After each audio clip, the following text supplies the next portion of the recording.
Chilling tales for dark nights.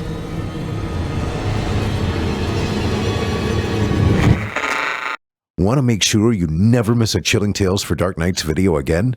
Be sure to subscribe and hit that bell to turn on notifications. Chilling Tales for Dark Nights.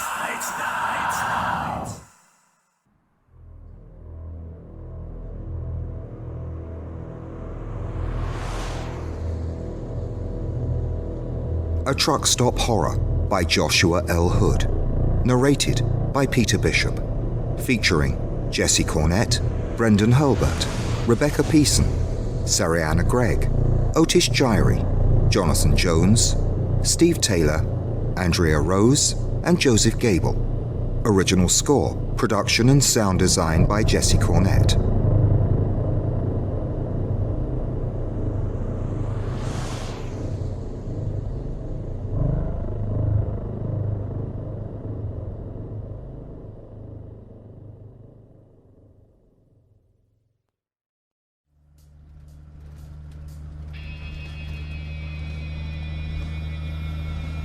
An island of light floated in the distance, straight ahead and just off to the right.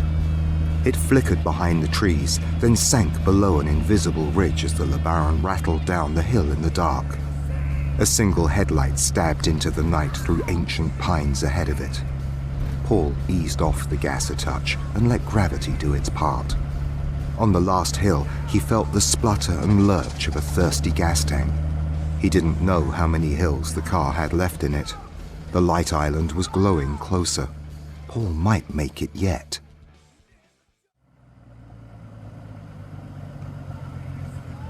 With a triumphant splutter and pop, the LeBaron rolled past the fuel pumps and into a parking spot at the edge of the lot.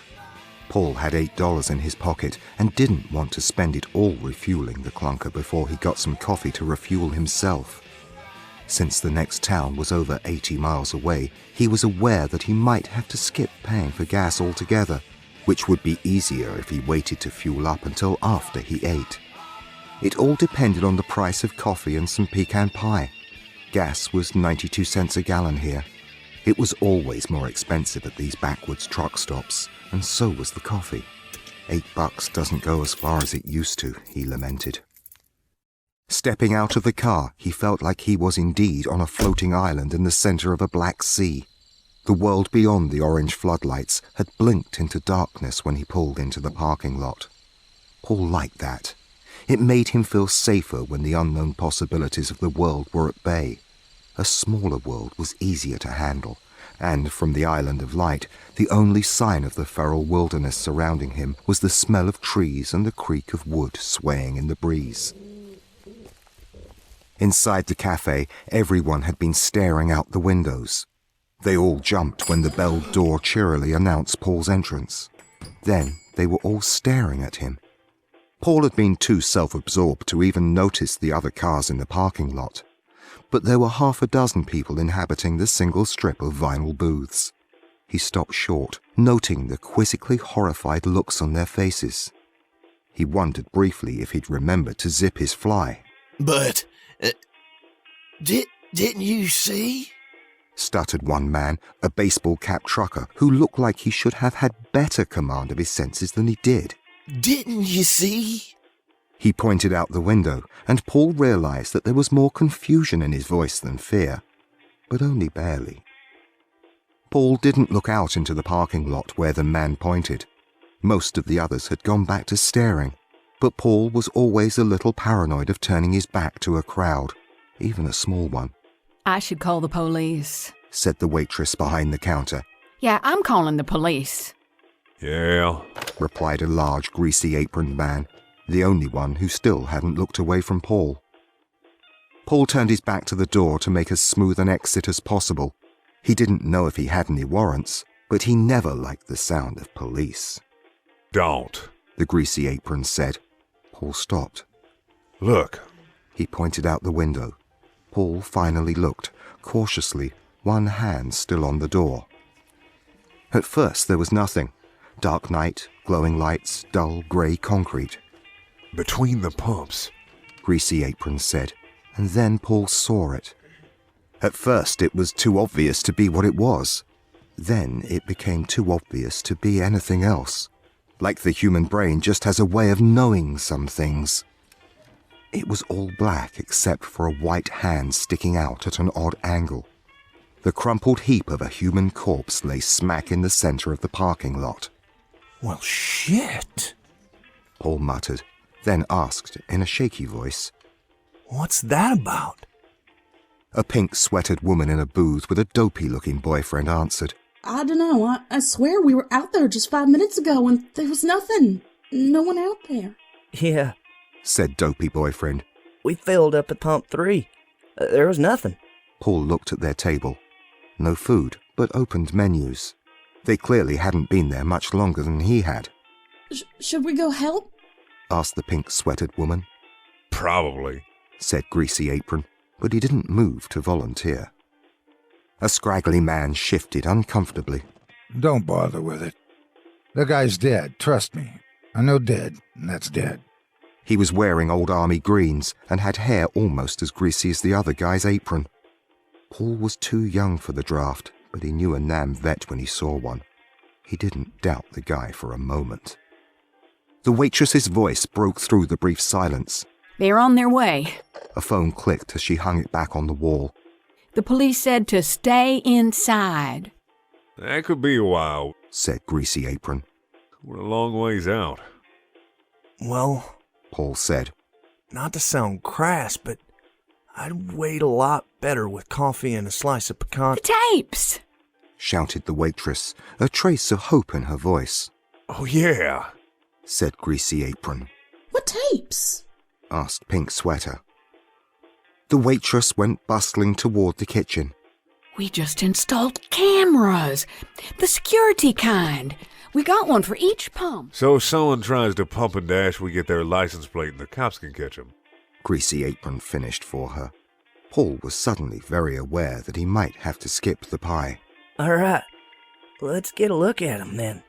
Said Dopey Boyfriend, still staring at the corpse in the lot. The trucker broke in. Well, I don't feel like I'm really a part of this. He stood up and walked toward the door. Paul took his hand off the push bar and stepped slightly aside. Now hold on there, said Greasy Apron. You just wait a minute. I ain't gotta wait for nothing. I got my gas, money for the burger on the table. You can't stop me. Fear rose in his voice. I ain't gonna stop you, said Greasy Apron. But I'd like to point out that 10 minutes ago there wasn't a dead guy lying 30 feet away from that front door. And now there is. And it's sure as shit that guy didn't walk here on his own. Now what are you saying? You saying I had something to do with this? The trucker raised his voice. Now how would I be saying that? Calm down, fella. Now think about it. You didn't do it. None of us did it. But someone did it. And they're no further than 10 minutes away in any direction. You really want to be going out there now? The trucker slowed his pace and stopped right in front of the door. He peered out into the darkness beyond the shores of the island and said nothing. Paul took a couple of steps back from the door. The corpse loomed. Besides, Yelled waitress from the kitchen. ain't you got no sense of mystery? Don't you want to see who done it? She sounded almost excited. Got it rewound. Come back here and look. Whether she was just talking to her co-worker in the Greasy Apron, or if she meant everybody, they all shuffled back into the kitchen and huddled around a back desk, propped up on one side by a safe and piled with old receipts. Above it hung a black and white TV mounted to the wall. Each corner of the TV showed a different gas pump in grainy shades of grey. Where the 4 points met in the middle was a slightly misaligned black lump. The pictures disappeared with a click and were replaced with a single, blown-up version of pump number 3. There was no body. The time code read 20 minutes earlier. Ghosts of screen burn still crisscrossed the image, adding to the poor resolution. Paul doubted that anyone was in danger of getting their plate number read by this cheap system, at least after dark. The waitress clicked a button on the VCR and the image warbled forward until the shape of an Oldsmobile pulled up to the pump. It was 12 minutes earlier, That's our car. said Pink Sweater. There I am, heading inside to get a table. She narrated. And there's Ducky getting gas. The waitress clicked fast forward again. The dopey boyfriend, Dougie, tapped his toe rapidly, then jumped back into his car in a big old hurry. Stop there! Pink Sweater said. The image clicked back to normal speed. Just as the back corner of Dougie's Olds winked out of view, a shadowed shape could be seen at the corner of the screen. It was at the very top of the display, blurry, indistinct, but as the tape rolled forward, it was clear that the shape was loping, like a foot rising and falling out of view. Everyone was holding their breaths. The foot moved across the top of the screen, stopped at the opposite corner, shuffled around a little, flopped a silent but heavy object down onto the pavement, then walked slowly back the way it had come. The image went still, empty except for that one dark shape at the corner. No one spoke for a moment. Another angle. Greasy Apron said suddenly. Everybody jumped. Sorry. But let's try another angle. Try camera 4. It shows some of the entrance and more of the parking lot. The waitress hesitated, then pushed eject. The tape from camera 4 was pushed heavily into the slot and it whirred backwards. She stopped it and the screen popped into view. From the new angle, the body would be at the bottom right corner of the screen. In the top left was the entrance into the parking lot, the shore of the island. Suddenly, Paul felt less secure in this isolated little world. This time, she fast-forwarded the image to just where Dougie started driving away from pump 3. Then, instead of hitting play, the waitress hit stop. Everyone looked at her. She took a big breath and, almost enthusiastically, hit the play button. All eyes snapped to the screen. A dark shape emerged. It was much bigger from this angle, everything visible but its feet. The shape was that of a man, but not quite. It had the body hefted over the shoulder closest to the camera, so that only the limp corpse could be seen above its waist. It walked heavily. The color of its clothes couldn't be made out, and though no one said it, it was because they all knew that its clothes were actually some sort of matted and tangled fur. And it was tall. Impossible to tell exactly how tall, but tall. Behind the lump of a corpse, a long arm swung down in a far more exaggerated way than necessary for its pace. Distended fingers, maybe sharp at the ends, clenched and unclenched into a fist as though it was working out its tensions on an invisible stress ball. It stopped. The body swung left, then right, rocking almost rhythmically. Was it looking for someone? Making sure it was unseen? Impossible to tell. With an ungraceful and soundless thud, it dropped the body onto the ground and turned back the way it had come. That's when everyone saw its face. Resolution was poor, but it looked black-eyed and thick-jawed. Its sneer flickered on the little screen. Its neck was thick and its jaw stretched to an underbite. It scowled, or at least looked like it scowled under its heavy brow. The people in the diner watched until it left the screen, but this time they didn't start breathing again for a long time, and no one stopped the feed. A new feeling settled over the diner, a new fear. Seconds later, a single headlight pierced through the darkness on the top of the screen. Paul's LeBaron zipped by a corner of the view and quickly arced around to a stop just off the screen. The display dimmed as his brake lights shut off, and all was still again. Paul groaned, almost whimpered. You parked right by it, by where it went. Pink Sweater said. Paul remained quiet, but he could feel himself beginning to tremble. You see that? You parked right by it where it walked off screen. I mean, it couldn't have been a dozen yards away, just like right there. Hey, did you see that? He knows, Greasy Apron said. No one went back to the dining room. Greasy Apron discreetly slipped a butcher knife into the stained pouch of his apron. The waitress suddenly lost her sense of excitement. Paul put his back to the wall of the walk-in freezer and closed his eyes. Son of a bitch. The flickering sneer of the thing outside flashed across his vision, and he snapped his eyes back open. How close had it been? 3 metallic clicks drew everyone's attention to where the vet stood. His right pant cuff was now hitched above his boot, and a snub-nosed revolver glinted in his hand. More clicks sounded as he rotated the cylinder, eyeing the contents. Paul didn't feel any better, but he didn't feel any worse either. I'll go take a look, the vet said. He'd lost the spacey, burned-out look he'd worn moments before.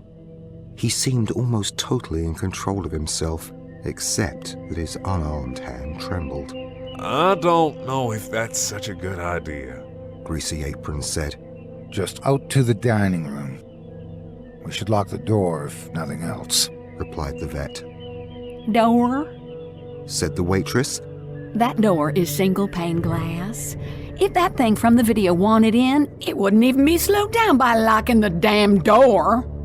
Paul noted how she'd said thing from the video, as though it wasn't a real thing that existed just outside the flimsy walls of this isolated truck stop.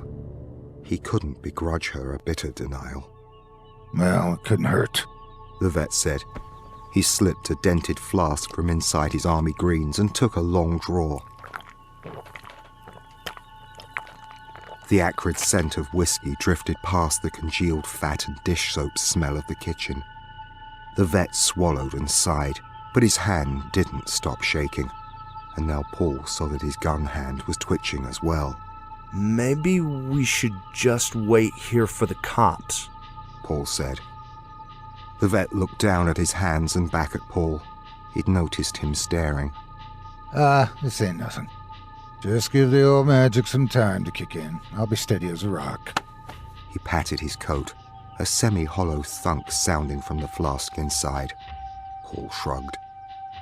Seconds later, holding the revolver like a cop in Dragnet, the vet crept out to the dining room where they'd all just been sitting. A short silence ensued before his green-coated form crossed in front of the serving window. Hanging receipts fluttered as he passed. He rounded the counter and went up to the windows, crossing toward the door. Another short silence. Then a loud sound startled everyone. Paul thought it was a gunshot at first, but it wasn't that. Too metallic. It's all right. It's Greasy Apron whispered. just the door latch. I've been meaning to get some graphite in it. Shh! The waitress hushed. Everyone fell silent again. The green coat crossed back in front of the window, but then stopped. He jolted around and everyone heard a gasp. They tensed. Holy shit! The vet said, half whispering. Get out here! Everyone, get out here! They didn't pause. Something in his voice overrode their fear of being seen by the thing outside the window. In a disordered herd, they bustled out into the dining room, looking around themselves like they'd never seen the place before. The vet was staring out the window, pointing his gun languidly towards the gas pumps, clearly not intending to fire. Paul squinted against the reflected light, then saw what had caught his attention. The corpse had moved. The video! The waitress said to herself as she trotted back to the camera display. No one else followed her, but waited and stared. 2 of the videos had been ejected, but 2 others were still recording. A moment passed, and she said, My God, he's alive! Impossible, the trucker said. you said he was dead. The vet didn't look away. I just didn't want anyone to do anything stupid. You mean you knew he was still alive? Pink Sweater gasped. I didn't know nothing, but I suspected something was off. And I was right, saw this back in the war. You injure a soldier just enough to make his compadres want to go out and rescue him, and then blam! Greasy Apron looked at the vet aghast and somewhat disgusted. The fuck you thinking? You ain't a nom anymore. He stopped when the corpse outside lifted a heavy arm and pulled himself a little closer to the light of the cafe. It was a slow and obviously painful move, desperate but hopeful. To hell with this. Greasy Apron said. He drew the butcher knife from his apron and began to round the counter. Stop right there, The vet said. He pointed a shaking finger at the cook and sidestepped to block his way. You ain't getting anyone else hurt for this stranger. He ain't one of ours, anyway. One of hours? Paul mouthed, confused. Get out of my way. Greasy Apron said, raising the knife. The vet reciprocated by pointing the snub-nosed revolver at his chest. Oh, you wouldn't. Don't test me. The vet said, quickly lowering the gun to point at the cook's knee instead. 1 of ours? Paul said out loud. What do you mean by that? What? The vet asked, not looking away from the big man with the knife. Paul persisted. Now just hold on, you two. What do you mean by 1 of ours? I just mean, he's not from this diner, okay? A stranger. Not worth dying over. Greasy Apron scoffed. Ain't none of us friends, fella. I don't even know your names. Oh, you need to leave the jungle, man. We ain't on no team here. Maybe we are. Paul said. Or you are. Think about it. It's trying to lure someone out of here for some reason. If it wanted to just get anyone, then it could have gotten me a long time ago when I was walking in. I mean, why else go through the trouble of the trap? Why not just snatch any old person off the road? Why not be happy with the victim he's already got? Man, I think you need a drink of what's in his pocket. Dougie chimed in. You're giving a lot of credit to a monster. Maybe, but if I'm right, then that means it doesn't want me or you two either. Paul pointed at the couple. Since you came in right before me, clearly it hadn't laid the trap for you. It could have snatched either of you up right off the bat. Think, guys, has anyone done anything to piss off whatever that thing is? Everyone looked at Paul like he was nuts. I know how this sounds. He began, but was interrupted by a low moan. A gurgling cry filtered through the glass. The injured man in the parking lot was trying to roll over. He moaned again.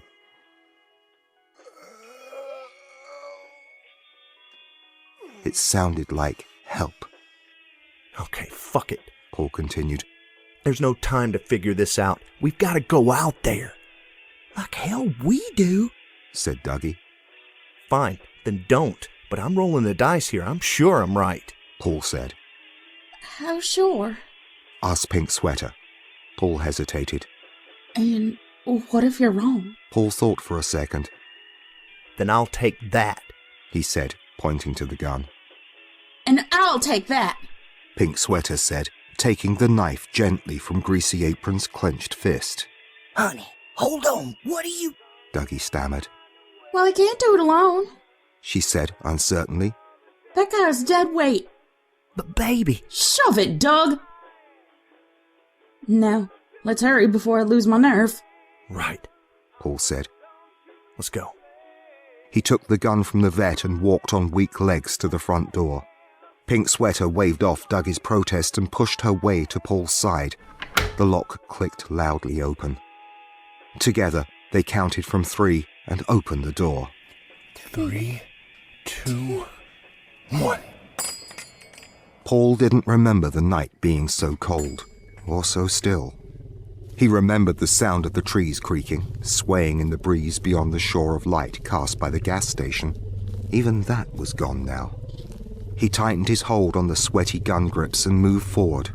The sound of footsteps behind him gave him a start. He glanced back at the woman with the knife. He'd already forgotten she was there. She nodded. The injured man lying only a dozen or so feet away gave out a groan when he saw them approach. Was it a warning? Paul steeled himself and forced his eyes to move up and scan the rim of light. Nothing moved, at first. Okay, grab an arm and let's... He started to say, but stopped short. To his left, just beyond the wavering rim of light, not 3 yards from the bumper of his beat-up old LeBaron, a shadow moved. What was that? The woman in the pink sweater quavered. She'd seen it too. For a moment, Paul had hoped it was his imagination. It moved again. A shadowed shape emerged and disappeared into the darkness. A low huffing sound echoed across the lot. No, not echoed. It came from the opposite direction. Paul warily moved his eyes to the sound. Another shadowed shape glinted through the trees. A huff drew his attention back to the original shape. It had moved again, but this time hadn't disappeared back into the shadows. It was huge. Hurry! Pink Sweater whispered, and Paul realized that he'd stopped moving. With tentative steps, he moved closer to the injured man until he was hovering over him. The man reached out a hand, supplicating, desperate. He groaned. Another huffing sound, almost a growl, rumbled through the air. The thing in the shadows shuffled around uneasily, then crouched until it was just another dark lump in the uneven night. Paul raised the gun. Another shadowed shape melted out of the darkness near it, then stood statue still except for its clenching and unclenching fists. How many of them were there? Hurry! Pink Sweater whispered again. Paul crouched slowly, dropping one hand from the pistol grip to take the injured man's arm. The shadows shifted again. The thing crouched lower onto all fours, like a racer at the starting line. It's coming! Paul shouted, panic cracking in his voice. 3 loud reports shattered the stillness of the night as he frantically pulled the trigger. A murder of crows sleeping in the trees exploded into the night somewhere in the darkness beyond. A howl rent the air. Paul spun and fired twice more at where the other thing had been. A shot ricocheted distantly. He spun back to the first thing and saw it lurch into the light. It's still coming! He croaked and fired once more at the beast, now able to see its dark brown hair and grisly, ape-like face. It lurched again as a bullet slammed into its neck. A gout of black fluid belched out from the wound. Paul clicked off a few more spent chambers as the hollow snap of the hammer became lost amongst a din of howls that rose around the entire truck stop. So many! Paul's mind screamed. Hurry, damn it! Pink Sweater yelled. Raging voices echoed from the trees. Paul grabbed the injured man's arm and pulled. The woman in pink had dropped the knife and was pulling on his other arm with both hands. The man groaned in pain and terror. Together, they quickly dragged him to the glass door, which flung open to reveal the horrified face of the man in the greasy apron. His eyes were fixed on the shadows, his hand rapidly ushering them forward. They crossed the threshold and the door lock snapped shut loudly. Paul let go of the man's arm and half stumbled, half ran back to the kitchen. He let the gun clatter to the floor as he went, and when he saw the walk-in freezer, his wits abandoned him entirely. He flung open the door and stepped into the icy air, pulling it shut behind him. The howls clipped off with the closing of the door and were replaced by the hum of the cooling unit. Paul huddled in the corner, shivering, but not from the cold.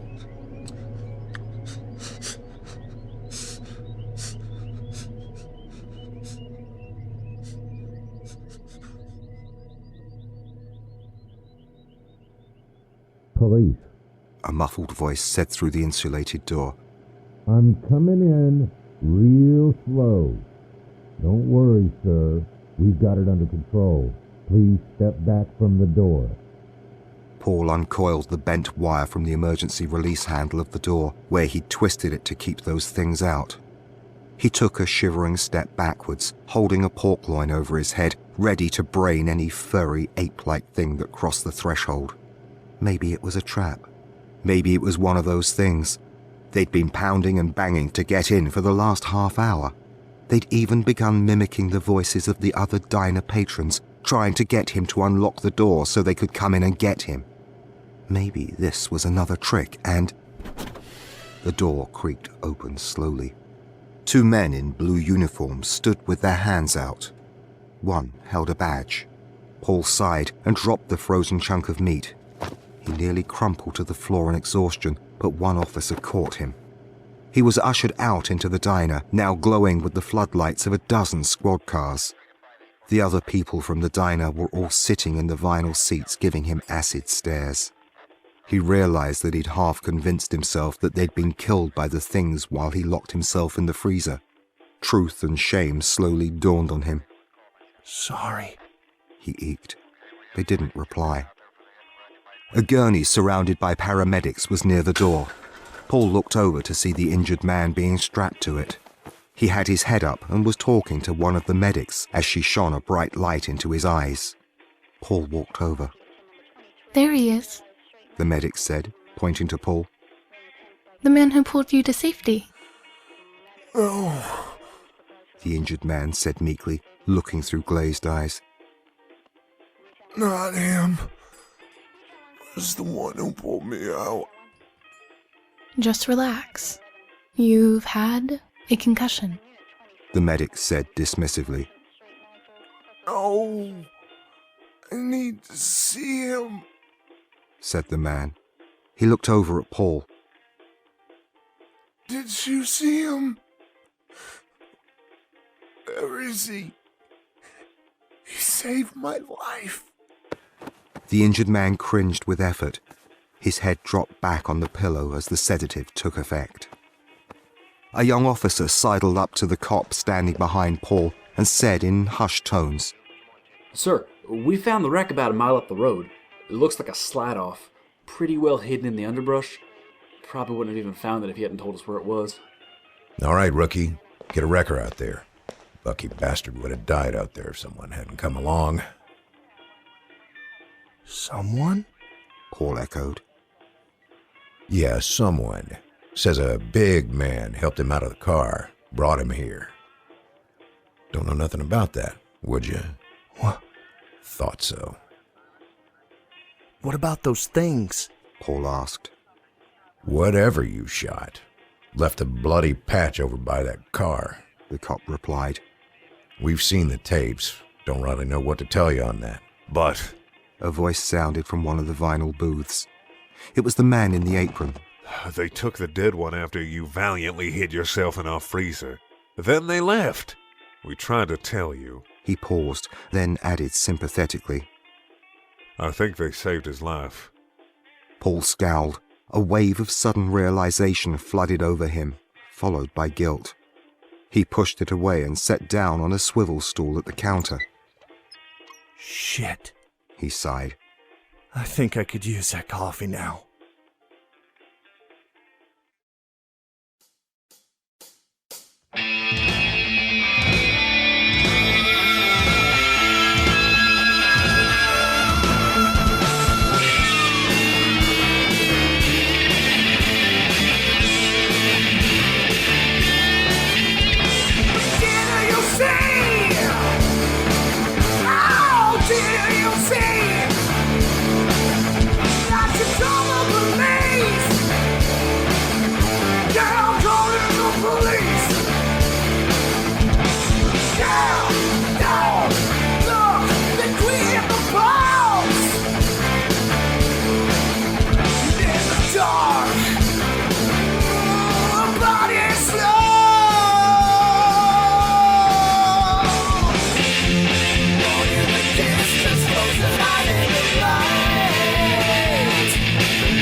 She said, "Oh my God, he's alive!"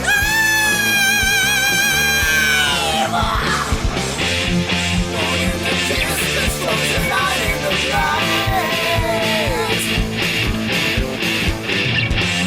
Straight ahead, it just off to the right.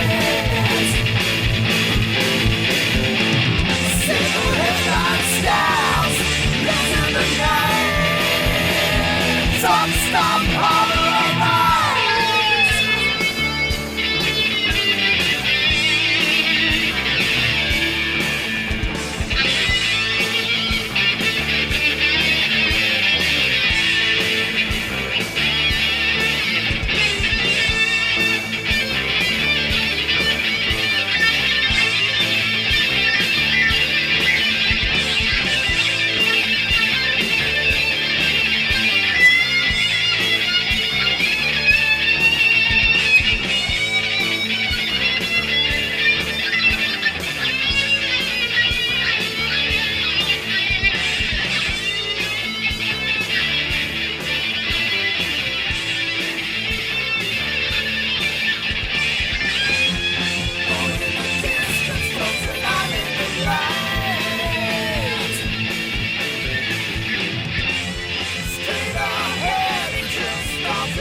Exchange. Written by N.R. Knight. Narrated by Peter Bishop. Late one night, about 10 months ago, I found myself rushing my daughter to the hospital. I remember the morning, what time I woke up, the food I ate, and the sound of my girl's voice yelling, "See ya, Daddy," as she ran out the door to catch a school bus. Everything was normal, average. But were there signs? Could I have expected to bring her home from school at 12 that afternoon? Could I have guessed the cause to be chest pains, or predicted that those pains would return again 11 hours later, causing her to cry out in pain and fear? Could I have been better prepared for the race to the ER that ensued just before her heart gave out? I don't know. I remember that night.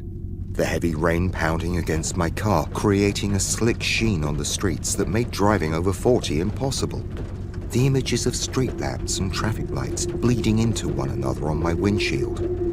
I remember the franticness I felt as I gripped the steering wheel, swerving and slamming on the horn to warn the blurry shapes of pedestrians to get off the fucking road before they ended up getting personal with the front of my car. I remember her wide eyes as she held her chest in agony, the suffocating sense of hopelessness that filled the air around her by the time we reached the parking lot where she fell unconscious, her motionless chest by the time I carried her through those automatic doors. What followed was a long 40 minutes in the waiting room. The emergency room was surprisingly empty for a Friday night, apart from the woman at the check-in desk. Her face a mask of indifference, I doubted she had much interest in discussing why I was there, soaking wet and tapping my foot in my pajamas. Looking back, that indifference seems vaguely irritating. At the time, it was fine by me. I wasn't feeling talkative anyway. I sat in an uncomfortable waiting room chair and thought about my daughter. I wondered what those doctors were doing to her in that disgusting hospital room. My mind jumped back and forth between the present and the last time I had seen something like this. My wife had had a similar episode 8 years before. Shallow breathing, chest pains, sweating, moaning, a look of panic. I'll never forget that look. The look of someone whose time had come. For her, it had. From a combination of heart and lung failure. She died, officially, in the emergency room. Though by the time the ambulance arrived, there wasn't anything the doctors could have done to save her. Considering that, I thought, maybe it wasn't so irrational that I'd chosen to drive recklessly through the streets to the hospital myself, as opposed to calling 911 and waiting for my daughter to die. Still, the ride was rough. I probably did even more damage. I braced myself for the worst. The news, when it came, fell somewhere in the middle of the spectrum. Not bad, certainly not good. "She's unconscious, but her breathing's stable," the doctor started. Relieved, I interrupted and thanked him for telling me she was all right. At least that's what I thought he was saying before I sensed his grim disposition and cut myself off. He repeated she wasn't dead, but went on to report that she was far from healthy. At the time, the doctors could only guess at what was causing her symptoms. But within a few days, we learned my daughter was functioning with diseased heart and lungs. Likely hereditary, they said. Something inside me couldn't help but agree. Her heart was already struggling to pump blood, while her lungs made breathing difficult. Directly and quite coolly, the doctors told me if something wasn't done, and soon, the consequences would be dire. This wasn't a situation that could be remedied by a prescription. If she expected to live and regain her health, she would need a donor. For one heart and at least one lung, they said. So she was put on an organ donor list. We were asked to return weekly to make sure she remained stable until her number came up. Simple. But there was one thing I neglected to acknowledge initially. Something never mentioned by the doctors. Probably to keep our hopes up, as stress would make things complicated. Her blood. I was the one that had to ask. I needed to know what the chances were of finding a suitable donor. I never found out for a fact whether or not the doctors knew her chances from the start. Whether they knew all along how rare her blood was. I never wanted to know. Ignorance is bliss, as they say, and the idea that if we hung in just long enough, the organs would come like a postal package would have made the waiting more bearable. It would have been so. I wouldn't have inquired. I would have blamed time, until the letters suggested I ask. It was around 3 weeks after that first harrowing night in the hospital that my daughter was deemed healthy enough to go back to school. Out of caution, I stayed home from work that day, waiting tensely by the phone in case something happened. At least that way, I figured, I wouldn't be on the other side of town if I needed to pick her up. It was 1 hour before she was due to return home, 2 hours after the mailman should have made his daily rounds. I must have been dozing off at the time, because I awoke to a strong whiff of something dreadful. It came and went so quickly, I was unsure whether I had only imagined it, but for a second, my nose was filled with a pungent aroma that smelled something like burning fish and wet smoke. Next, I heard the unfamiliar scraping sound of something sliding through my mail slot, despite the fact that no one, not even the mailman, ever used the thing. While I found it strange, I didn't feel like checking right away to see who could have delivered the letter. 5 minutes I lay there before deciding to get my mail. Once at my door, I saw the envelope on the mat. I picked it up and examined it, completely blank. There was no return address, no sending address, not even a stamp. It was just a sealed blank envelope. I went to my window to peer outside. I didn't see anyone in the yard. No foreign cars were in my driveway or parked along the sidewalk either. I shrugged, figuring I must have missed them. Envelope in hand, I sat back onto my couch and stared at it momentarily. As I held it, I swear my fingertips started tingling, as though the envelope were made of little insect legs trying to wriggle out of my grasp. I absently passed the sensation off as nerves before finally opening the letter. I'm not quite sure that I should have. The tingling sensation left after the seal was broken. I took out the letter inside. Its texture was oddly damp. I remember the message well. It said, "You have a daughter that needs a heart and lungs or she will die. You won't find anything. Her blood is rare. Ask about the blood. You can still save her. The clock is ticking. You can exchange a child close to her age for her life. You must have them alive. 267. It was when I read those 5 lines, I started to hear clicking, as though someone were lightly rapping their fingernail on the back of my skull at irregular intervals. Since the message was so subtle, so ambiguous though, my immediate questions overshadowed any other thoughts or feelings. What was this? A threat? A joke? Who knew about my daughter's condition? She barely did. I mentally ran through a list of names of the few friends and family members with whom my daughter and I associated. None had the closeness, the timing, or the motivation to pull this off. My first instinct was to go to the police with the letter after my own mental investigation yielded no results. Unfortunately, when I did, the police investigation came up likewise short. In fact, without a return address or even a trace of fingerprints, other than my own, there was not much investigation to be done. Furthermore, without any act of physical violence or a direct threat, the authorities would not or could not do much to help. They just told me to remain cautious, keep my house secure, put the letter out of my mind, and go back to work. Try not to think about it, they said. Crazy folk will do this sort of thing from time to time. Still, I couldn't stop thinking about the message about the blood. That letter I received wasn't the last. For the next few months, every 1 to 2 weeks, I received another message. Each one was more disturbing than the last. Some were short poems detailing how I would stare at her tombstone, wondering what I could have done. Others were more graphic, describing her choking on her own fluids as her faulty heart drooled blood into her flawed lungs. Each one had a different number at the bottom. Their meaning would eventually become clear, but at the time, I was simply unable to make the connection.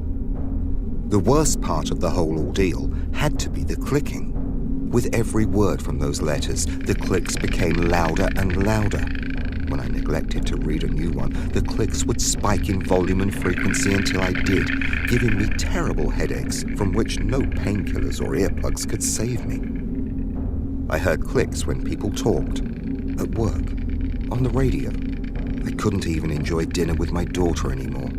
I recall screaming at her once to shut her damn mouth before storming out of the kitchen. Even in my dreams, the clicks served as a metronome, a never-ending soundtrack as my mind, against my will, acted out the message's stories or predictions. No one but me could hear them. I tried chalking it up to stress of the letters reminding me that my daughter's chances of survival were in the single digits. Still, even that excuse couldn't prepare me for my eventual mental collapse. One of the messages came shortly before the end of my daughter's school year. I found her home a half hour earlier than me, reading one of the letters. I snatched it away from her, scolding her for checking mail that wasn't hers. Truthfully, though, I didn't want her to see the messages often describing my or her own demise. But instead of expressing the same fear and disgust I felt when I first read them, she simply gave me a puzzled look. Then she spoke, saying something along the lines of, "Dad, it's just a bunch of scribbles. Relax." It was then I actually read the letter. I mean, really read the letter. Not with my own inner monologue, not with the clicks. Just scanning the markings on the page with my eyes. What I saw was nothing more than a series of smeared lines and curves. After the first letter, I hadn't thrown away the messages I received. I had thought I would collect them as evidence to eventually show the police again to better convey that this was undeniably a long-term problem. But with the knowledge that the mess that was this most recent letter had at first appeared so like the others, I was compelled to go back and check through my archives of the disturbing mail I had now been receiving for months. I saw that, starting from the second letter onwards, the letters appeared to gradually become more unclear, finally reaching the altogether unintelligible state of the letter I was given today. Still, I understood them all when I listened to the clicks. Were the clicks translating this unreadable chicken scratch?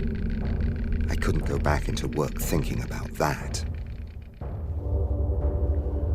Another week passed. I took about 2 weeks of sick leave from my job. I spent them waiting by the door for the next letter. I didn't know when it would come, but I knew I had to catch the sender. The letters, the clicks, the translation. I needed answers. It became an obsession. Each day became a blur of me staring at the door, waiting for someone besides my daughter to walk up to it. Occasionally, I daydreamed about catching this elusive letter carrier, pinning them down, bringing my fist down on their snot-nosed face again and again, screaming why and how until they gave me an answer I liked. The clicks approved of these violent fantasies. I scared the mailman off on the third day, screaming at him that I knew it was him. I knew it wasn't, though. He never came to my doorstep, and he had no means or motive to make this happen. I don't know why I did it. The clicks approved of the blame. The day came eventually. I detected that memorable scent of fishy, wet smoke. I wasn't expecting it, but I didn't have 5 minutes for another mental check. I leapt for the door before they could even get the chance to think of slipping another letter through. I was sure I had them. I swung the door open to reveal my empty porch. I smiled. I let out a small chuckle before giving a hyena-like laugh. I leaned against the frame of the door, clutching my stomach, laughing. I slid to the ground. So I was crazy. It explained so much. That damp, fishy smoke I smelled was all in my head. Those clicks reverberating in my skull was because I'd snapped. I knew it.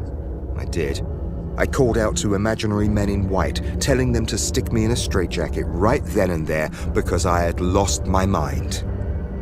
That's what I thought when I got up and walked back into my house. When I closed the door, I heard the slot and felt a piece of paper ricochet off my leg. I didn't feel that, I tried to convince myself. I'm crazy. I'm mad. The smell vanished. My smile didn't. Chills ran up my spine. I picked up the letter and took it back to the couch. I didn't bother looking out the window or opening the door again. I knew no one would be there. I read the contents of the letter, or rather, I listened to the clicks whisper them into my ear. It was one line. Your girl will talk with death today. 12. At 2:30, I got a call from the school saying my daughter had just been rushed to the hospital. At 4 o'clock, I overheard that if she didn't get her organs soon, she would suffer a violent death. I even heard them refer to euthanasia as an option. I left the hospital around 5:45. The clicks told me to drop by the rental place before they closed, so I did. Around 8 or 9, I found myself at the bottom of a few bottles at the local pub. I can't say for sure what the exact time was. When you're drunk and numb, numbers tend to run together. But somehow, even in my drunken stupor, the meaning of those numbers at the bottom of the letters hit me. How they were counting down to my daughter's final day, the day the predictions of the letters would come true. When I came home late, the clicks were suddenly soothing. They lulled me to sleep that night. No nightmares, no visions. All they did was click to me in black unconsciousness, repeating the first letter's contents with a smooth rhythm. I had my instructions. I awoke the next morning. I felt good. The clicks told me that everything would go well today, that my daughter would soon be okay, because I knew exactly what to do. So after a wash and a brief breakfast, I headed out to pick up the van from the rental place. For the next few hours I drove. The clicks were quiet for the first time in a while. They were respecting my hunt. Around midday, I found my prey. In a quiet, unfamiliar neighborhood, I spied a kid, somewhere around my daughter's age. He had some frizzy hair, wore crooked glasses, and carried a large book bag. I didn't know what he was doing out or where he was going. I didn't care. This kid was perfect. I'm not a religious man, but that moment I was sure he was a godsend. This kid was here for me, for my daughter. I just had to get him. I pulled up beside him. "Hey there," I said in my friendliest voice. "Heavy bag you've got there. Need a lift?" Before I could finish my sentence, the fucker bolted. Looking back, could I blame him? No. But then, suddenly, I was consumed with rage at him for running like that. He was teasing me. I shook as the clicks roared like a marching band. "Get him! Get him! Get him!" My muscles reacted before my brain could object as I launched the van forward. The clicks approved of my quick decision. There was no scream. Not one I heard, anyway. It was the thud that brought bitter sanity back, and the clicks lowered to the point of being inaudible. It was like waking from a dream. What was I doing? I looked through the windshield onto the street to see something lying in front of the van. My heart stopped. I got out to get a better look. The kid's arms and legs were crooked and bent at fantastic angles as he lay sprawled flat on the asphalt. His book bag was busted open, its contents strewn around the scene. His glasses and his left sneaker had been knocked off somewhere. I couldn't tell where the blood was pooling from. From his head, from his mouth, from the limbs bent too far in the wrong directions. I covered my mouth. What had I done? Why? After slamming my palm against my forehead several times, I wondered if he might still be alive. Yes, he was still breathing anyway. The clicks reminded me that was all I needed. A kid that was alive. I looked around. We were still alone, too. I had no excuse. I scooped him up in my arms, ignoring his warm bodily fluids dripping onto my arms. I opened the van's back door and laid him inside. I left before anyone could see us. It didn't take me long to realize that I had no idea where to go. The clicks had made no mention of where I should deliver the bleeding felony lying in the back seat. After 10 minutes of cleaning the hood of the van of the kid's blood with my shirt and 30 minutes of aimless driving, I finally gained the nerve to head back home. Where else was I supposed to go? Without further instructions, home was my best bet. Sure enough, leaning against my door was another blank envelope. I brought the envelope back to the van and opened it. This time, the scribbles were more like an ink blot from a Rorschach test, as if the messenger were mocking my madness. Translated by the clicks, though, it was a simple address. I took out my phone and entered it into the GPS. I can't say what happened afterwards. All I know is that for the next few hours I drove from location to location. I don't remember any of the places I went or what I did in between. All I remember is my ultimate destination. The next thing I recall is driving along a long strip of empty road with no signs or hydro poles in sight. In the passenger seat was a stack of ink blots. I looked at my phone. It was dead. I then looked back to see that the kid I abducted wasn't.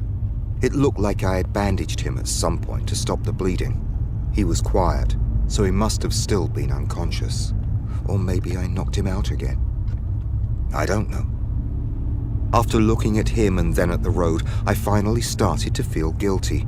Not just for running over an innocent kid, but for what I was doing to him now, where I was taking him. I figured I would eventually come across some lone house in the middle of nowhere. Stories of mentally disturbed pedophiles keeping children in their basements for years to be tortured, raped, or worse rushed into my mind. I wondered. I love my daughter, I thought. I love her so much. But was her life, one that would end in less than 2 weeks, worth the lifelong suffering of this one random kid? What would she say if she knew where I was now? The rational part of my brain finally broke through. I had to turn around, get this kid some medical attention. Forget the letters, forget the clicks, forget the smell, forget all the predictions. I had to accept that my daughter would soon die, just as my wife had. If only I'd come to that conclusion an hour earlier. Impossibly fast, the road in front of me opened up. In seconds, it wasn't a road anymore, but more like an unmarked parking lot, infinitely expanding in every direction. It was so smooth, I would have believed it was only paved that day. When I looked back, the road I had been driving on was gone. Behind me was nothing but the infinite plain of asphalt. Rationality was replaced by fear as the van began to slow down. Eventually it stopped and shut off. I tried the key in the ignition. Nothing happened. There wasn't even a cough of the engine trying to start up. I felt my chest tighten. I was now in the middle of a surreal nowhere, sitting in a dead van with a dead phone and a nearly dead kid. A light fog rolled onto the asphalt plain, and I began to smell that damp smoke again, stronger than ever. I coughed. I opened the door and fell out of the van, somehow thinking the air would be fresher outside. It wasn't. I lay on the ground coughing for a few minutes before my lungs suddenly adjusted. Once I finally stopped coughing, I felt a ray of something warm on me. When I got up, far in front of me was a figure holding a lantern in the fog. I couldn't make out any details of its features. It was then that I heard the clicks from its direction. Walk, I translated. The lantern began fading into the fog. I scrambled up desperately and ran for it. Eventually, however, after slowing down several times from exhaustion, I understood that as long as I kept moving toward it, the light would not fade. Every few seconds, a light breeze assaulted me with that smell. I knew wind came and went, but never so shortly like this. Either way, I was certain I was heading to the source of the smell. When I looked down, I saw the ground had become more and more gnarled and rocky, and it continued to do so the further I went. Then there were the clothes. The first article I noticed was a dirty sneaker that seemed like it had been there for years. It had rotted on the outside and lay there, lonely. As I went further, more abandoned sneakers began showing up. Next came shirts, then pants, then other articles of clothing littered the area. Every time that breeze came through, they would drift back slightly. Then I saw where the clothes were coming from. Eventually, I came across a second figure. This one looked human, a girl. I called out to her, but got no response. I saw that she had a pickaxe and was swinging it mechanically into the asphalt. Her clothes were worn. Her pants were filled with holes like she'd been shot several times in the thighs. She was also missing a sneaker. When I approached her, she didn't notice me. She stared into the ground with red, bloodshot eyes, as if I wasn't even there. Faint black marks were drawn down the sides of her cheeks as though she had been crying ash. I was most unnerved by her age. She couldn't have been older than 14 or 15. When I tried to touch her, I winced back. Her skin was hot. Not hot like a fever, but hot like a burning stove. Something was wrong with her, I knew, but I couldn't do anything but continue on. The further I went, the more abandoned clothes and kids I saw. Most of them were missing at least one, if not more, articles of clothing. Some were only throwing their tools into the asphalt. Others were actually filling holes created. I glanced into one of the deeper ones being filled to see 2 kids, naked and just standing. Some of the working ones, it was a medical miracle that they were even still alive. The more I followed the lantern, the more kids I began to notice who were missing things. Not just clothes. They were missing physical parts of themselves. One kid I noticed had pieces of meat scooped out of parts of his legs and abdomen, like ice cream servings. I could see the white of his ribs. Another girl looked to have a clean hole in her body where a heart was supposed to be. A boy looked like his eyes had been taken out, yet still he worked. They all still worked. Then, suddenly, I noticed one kid. He was not working, but running out of pure horror. I saw him in the distance, heading across the asphalt. I watched him, morbidly curious to see what would happen. I knew in the back of my mind he wouldn't get far. They came out of the fog, tall, armless creatures that swooped around him. He didn't have a chance. There must have been 5 or 6. They had heads of pale, beautiful women, but the bodies of trees made of material that resembled satin. This boy didn't appear to be English, as I heard him plead in some foreign language. Even from a distance, I could see the figures smile sweetly, their eyes closed as they listened to his cries. They opened their mouths, but rather than saying anything, it just clicked from their throats. Clicks I couldn't understand. They then bent their long bodies toward the center of the circle they created and put their heads upon their victim. I could hear sloshy wet sounds accompanied by the kids' screams as their heads bobbed up and down inside the circle. This was the exchange I was prepared to make. My daughter's life for the life of that kid I didn't even know. I would condemn him to live the rest of his days and beyond in this world, working until there was nothing left of him. I wondered what happened when there wasn't. I didn't try to run. Why was that, I wonder? Was it because of what I saw? Was it because I remembered the van wouldn't work? Was it because part of me still wanted this horrible exchange? I don't know. Soon, I noticed the fog getting darker with every step. I couldn't see the sky, but something told me the sun was setting. Eventually, there came a point when I no longer heard the sound of the children working. The area was black, save for the lantern which was still guiding me. I was already beginning to feel claustrophobic when I heard moans to either side of me. They echoed like I was in some kind of cave. Even though I still felt the asphalt below my feet, I heard stomach-turning squishes with every step I took. As the distance between the lantern and I closed, I began to see the walls as the cave narrowed. It wasn't made of rock, but rather something organic. In the walls were bodies of skin, stripped of all muscle, bone, and organs. Nothing was left of these figures, and yet somehow I saw their mouths move in agony as they struggled against their moist prison. The air was filled with moaning. "It's eating us." I thought about the breeze, now strong. I wondered if I was actually in a cave at all. The lantern thing clicked stop. 5 feet separated me from the morbid walls. The figure clicked for me to look down. A cooler was there. Inside, wrapped up and kept fresh with dry ice, were 1 heart and 2 fresh lungs. It was just as they promised. Silently, briefly, I wondered to whom they belonged. The clicks promised them to be satisfactory for my daughter, followed by instructions on how to present them to avoid suspicion. I didn't ask any questions. Whether my silence stemmed from a fear for my life or from a sort of indifference now that the deed was done, I don't know. I just nodded in comprehension. Accept, the thing clicked. Exchange. Then the lantern went out. I realized my eyes were closed. I opened them to see that I was back in my living room.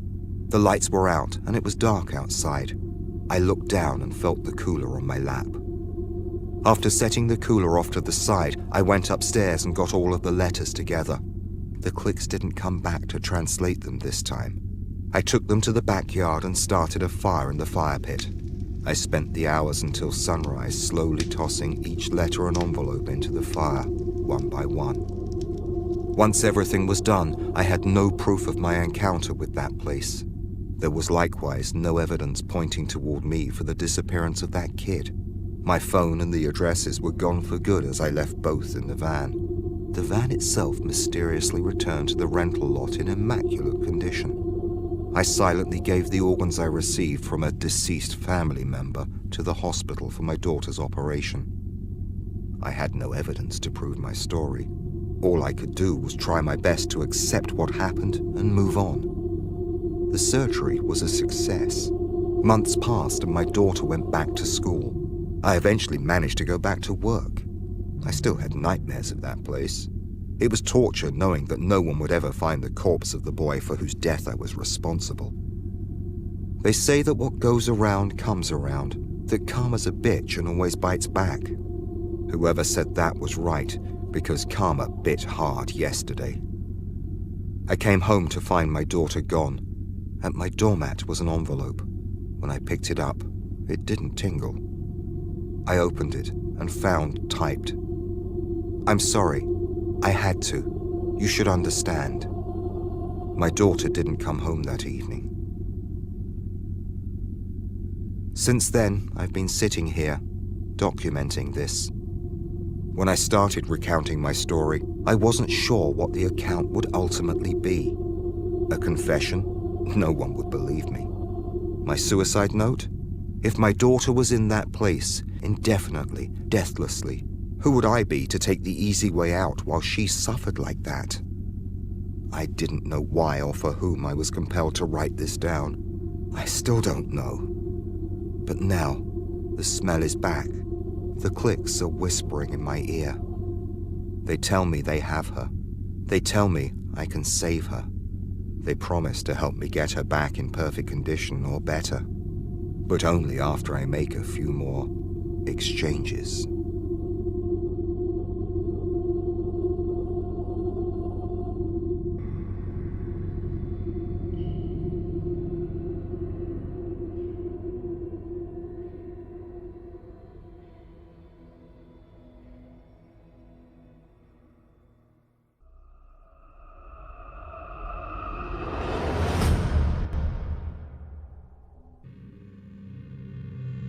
A Promise Lasts Forever by David James.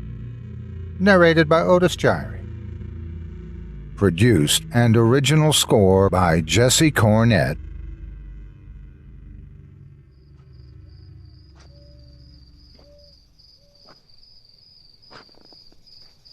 It's been a long time since I traveled down this old road.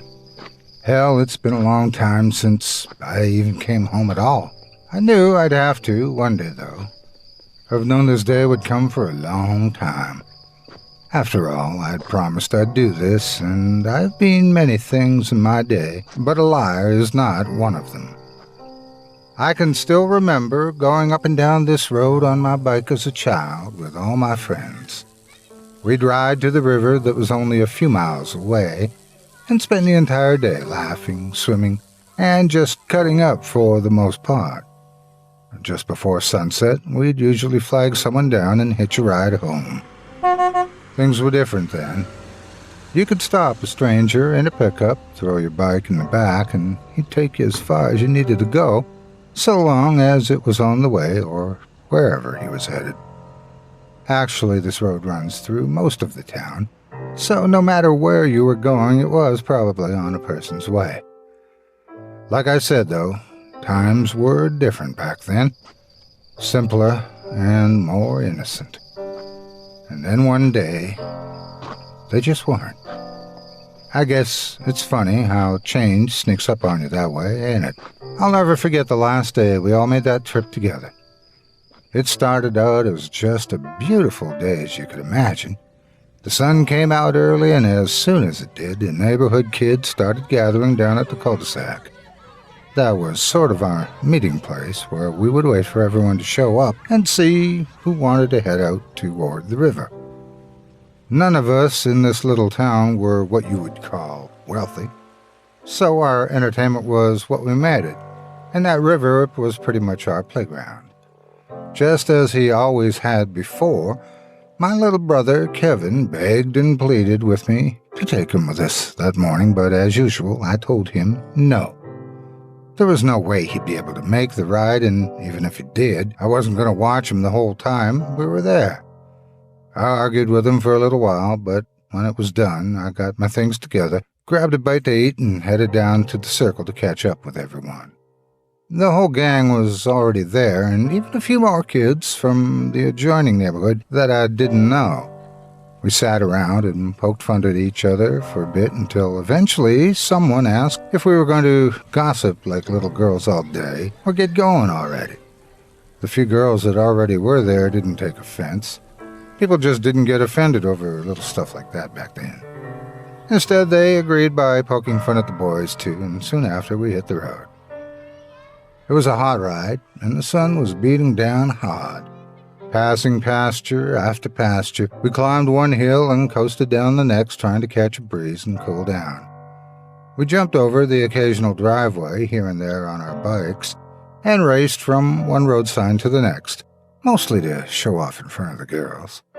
Eventually, we finally made it to the entire 5 miles down that old country road. Just up ahead, we could see the river, the water reflecting the sun's rays in the distance. As we approached it, everybody pulled off toward a little dirt trail that veered away from the road and wound under the bridge. Once you got down below the bridge, it was mostly sand, so you couldn't ride anymore. Instead, it was better to park your bike underneath so nobody could see it from above. After all, you never knew who was passing by, and you didn't want to get one of your bikes stolen or let the county sheriff know what you were doing either. The space under the bridge was a real sight for young eyes. There was graffiti everywhere, and some of the drawings were pretty well done. There were messages about people we knew, their older siblings, and even their parents from long ago. You could see beer bottles scattered about and fishing lines tangled on the old posts while listening to the sound of vehicles crossing above from time to time. Occasionally, we would act as if we knew exactly what kind of car was passing by, and even sometimes whose it was, too. To any adult, that place was probably just a mess, far better off left alone. But to us?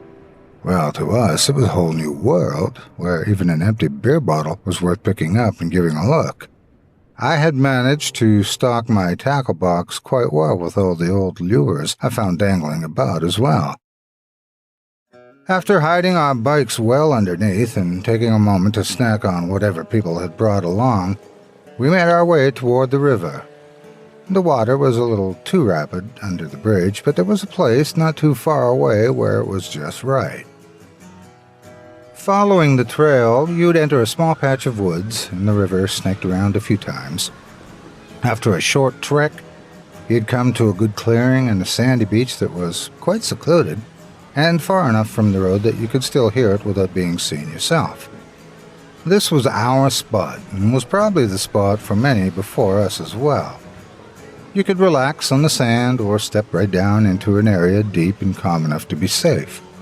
Just across the river was an old rock where a tree had grown outward and reached over the water. The limbs stretched almost far enough out to hit dead center, too. On one of the larger ones was an old rope swing that had been there for as long as anyone could remember. We used to joke that the rope swing was probably there before the river itself, and that they had just built the river around it. The day unfolded just like any other before. We swung into the water again and again, trying to see who could make the biggest splash. Everybody got dunked at least once, some more than others, and there were a few shorts and tops which were briefly lost but quickly recovered. As happened every time, someone told the girls there was a snake in the water next to them, and they screamed and jumped as usual. The days were pretty much the same when we came down here, but that was just fine by us. We had a great time. As the sun passed overhead and the hours flew by, little by little the crowd began to thin out. We were still kids, and some of us had to be home at a specific time, whether it was to go somewhere with our folks or just check in. It must have been around 6:30 when the last of us began making our way back to the bridge to grab our bikes and start heading home. When we did get there, we sat around for a moment and finished the rest of our snacks, discussing things like who could stay underwater the longest. It was while we were eating that one of the girls, Cindy to be specific, pointed out some graffiti on the far underside of the bridge. Stained in a dark, almost maroon shade of red was written, R.I.P. Killer Clyde Manning. Cindy began to read it out loud, but one of the boys interrupted her immediately. "I wouldn't do that if I were you, or else Clyde Manning's going to come for you." Everyone got quiet. Okay. Who the hell is Clyde Manning?" she asked, with a roll of her eyes. Apparently, she didn't know, but everybody else sure did. You see, stories like that don't die in a small town, no matter how old they may be, and even though you didn't hear a lot of talk about it, the story of Clyde Manning was common knowledge around these parts. Cindy was new, though, and had only lived here a few years, so it made sense that she didn't know. We all gathered around and took turns telling whatever parts of the story we had heard. Clyde Manning, or Killer Clyde as everybody had called him, had lived not too far from here, about 30 or 40 years ago. He had been an odd man from what I had heard, and judging by the old photos I had seen, not the friendliest-looking fellow either. I'd seen his picture before, and from it, I knew that he had medium-length red wavy hair and freckles scattered about his cheeks.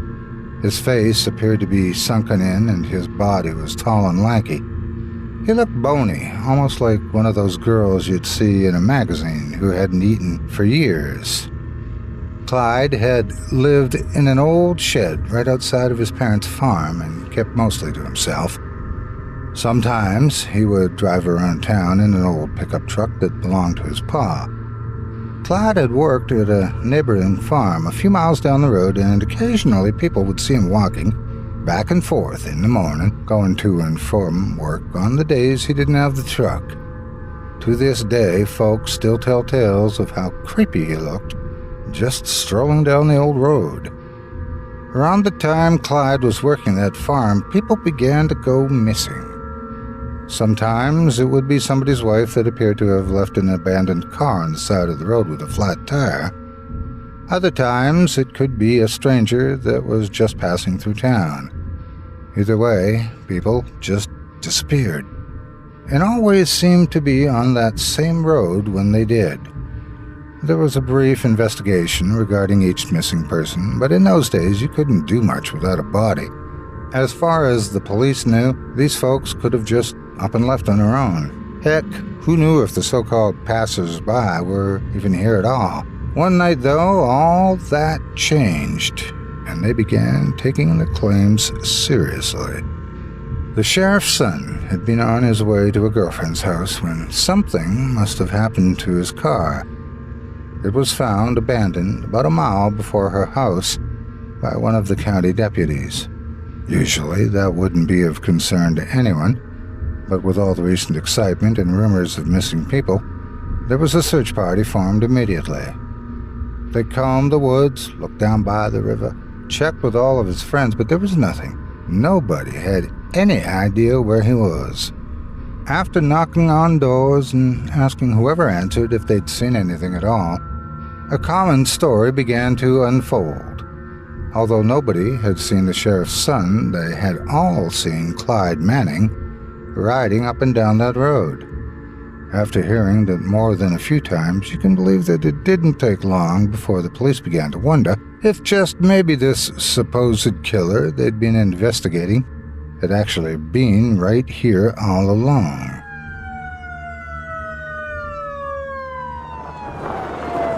All the police rushed down to the Manning farm and surrounded the home.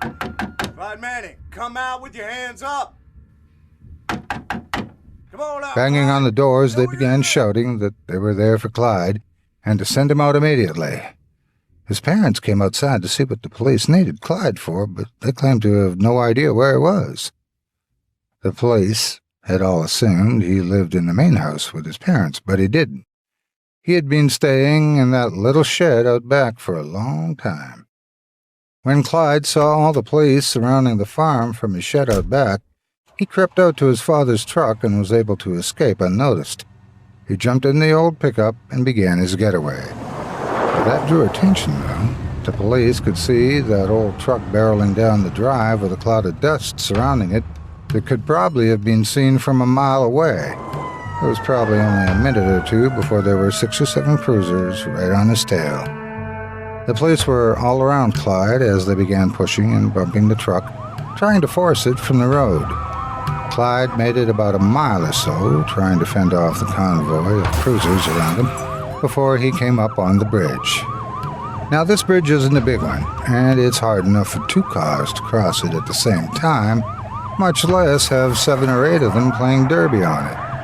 Who knows if he realized it or not, but old Clyde's truck never stood a chance of making it over that bridge. Somewhere about midway across, one of the deputies came ramming into the side of his truck, and the impact was about the last one that old hunk of metal could take. The left front tire buckled beneath the frame, and as soon as it did, the truck began uncontrollably weaving back and forth. It collided with the left wall of the bridge, then shot back across the right side, hitting it with even more force, smashing against the side walls with an extreme amount of force. Clyde blew 2 more tires and ripped the front panel right off the vehicle. As it grinded up against the side and skidded further down the old bridge, a piece of steel sticking out of the bridge railing snapped the front bumper of Clyde's truck. It didn't bend the railing a bit, and it didn't let go of the truck either. The steel jerked the truck one final time into the wall and swung it around in a clockwise motion. The truck exploded through the wall and flew into the air before dropping down and smashing into the rocks below.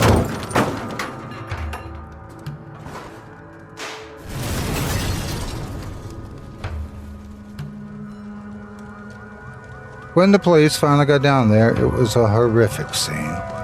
The truck was crushed, parts of the cab were already on fire, and most people were rubbernecking from a distance in case it exploded. Despite everything, though, Clyde was still alive inside. They could hear him somewhere in that mess screaming in agony as the flames just got hotter and hotter. Nobody knew what to do. They just stood there as if each man was waiting for the next to do something. Then suddenly, out of nowhere, to the shock of everyone, Clyde came crawling out of an opening underneath the cab.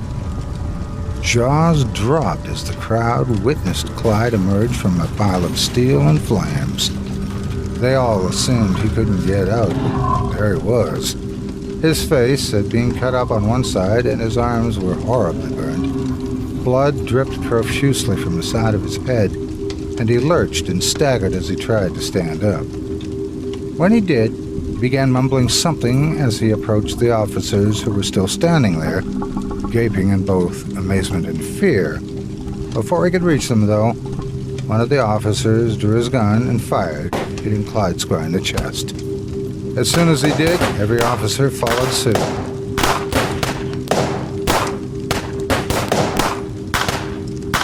Hold your fire! Hold your fire! When it was all over, Clyde lay there on the riverbank with 40-something bullets in him, as dead can be. The way the story goes, one of the officers went over to check his body and make sure he was dead, and in doing so got Clyde's blood all over his hands. He went to wash it off in the river, but just before he did, the officer stuck out his blood-soaked hands and wrote, R.I.P. Killer Clyde Manning, on the bridge in Clyde's own blood. Somewhere beneath that spray paint writing over there and a few other layers of different colors that had been rewritten through the years is the original writing in Clyde's blood. The thing is, after Clyde was gone, the disappearances didn't stop. They were less frequent, but every few years or so, someone would go missing, and they were always reported as being last seen around here. Every now and then, people would even claim to see old Clyde's truck leaving the area where the missing person was last seen. People would whisper that if you went down to the river and started talking about Clyde, and maybe even read the writing on the bridge, he just might come for you. After we finished telling the story to Cindy, it got all quiet. We all sat there for what was probably just a minute or two, but felt like much longer. It was as if everyone was waiting to see who had the guts to speak first. Eventually, Cindy stood up and began laughing hysterically. Are you guys serious? I mean, don't tell me you're afraid of a ghost story, are you? Killer Clyde Manning? She chuckled in sarcasm. She continued laughing and walking over towards the writing on the bridge, but the rest of us just sat there. Nobody was going to admit it, but we were afraid. Cindy wasn't from here, though, and she wasn't going to subscribe to any legends we had to tell. She reached up, placed her palm right on the writing. R.I.P. Killer Clyde Manning. R.I.P. Killer Clyde Manning. R.I.P. Killer Clyde Manning. R.I.P. Killer Clyde Manning, she said over and over, laughing and mocking us for being cowards. She kept on and on until finally one of the boys said that it was time to be heading home. When he said that, we all found our voice again and just shrugged off Cindy's taunts as being dumb and immature. Gathering our bikes from the sand, we began pushing them out from underneath the bridge and followed each other back toward the road. Cindy, still snickering, eventually followed as well. Just like any other time, we began pushing our bikes back instead of riding them. When we would come to the river, we would be full of energy and excitement to get here, but usually by the time we left, we were pretty much just tired. It was the two boys out front that first flagged down someone and asked for a ride home. A nice older lady, I didn't know, pulled off to see what they were waving at her for. It only took a minute before she agreed to take them back home. She had said she was traveling to the local general store anyhow, and didn't much mind giving them a ride.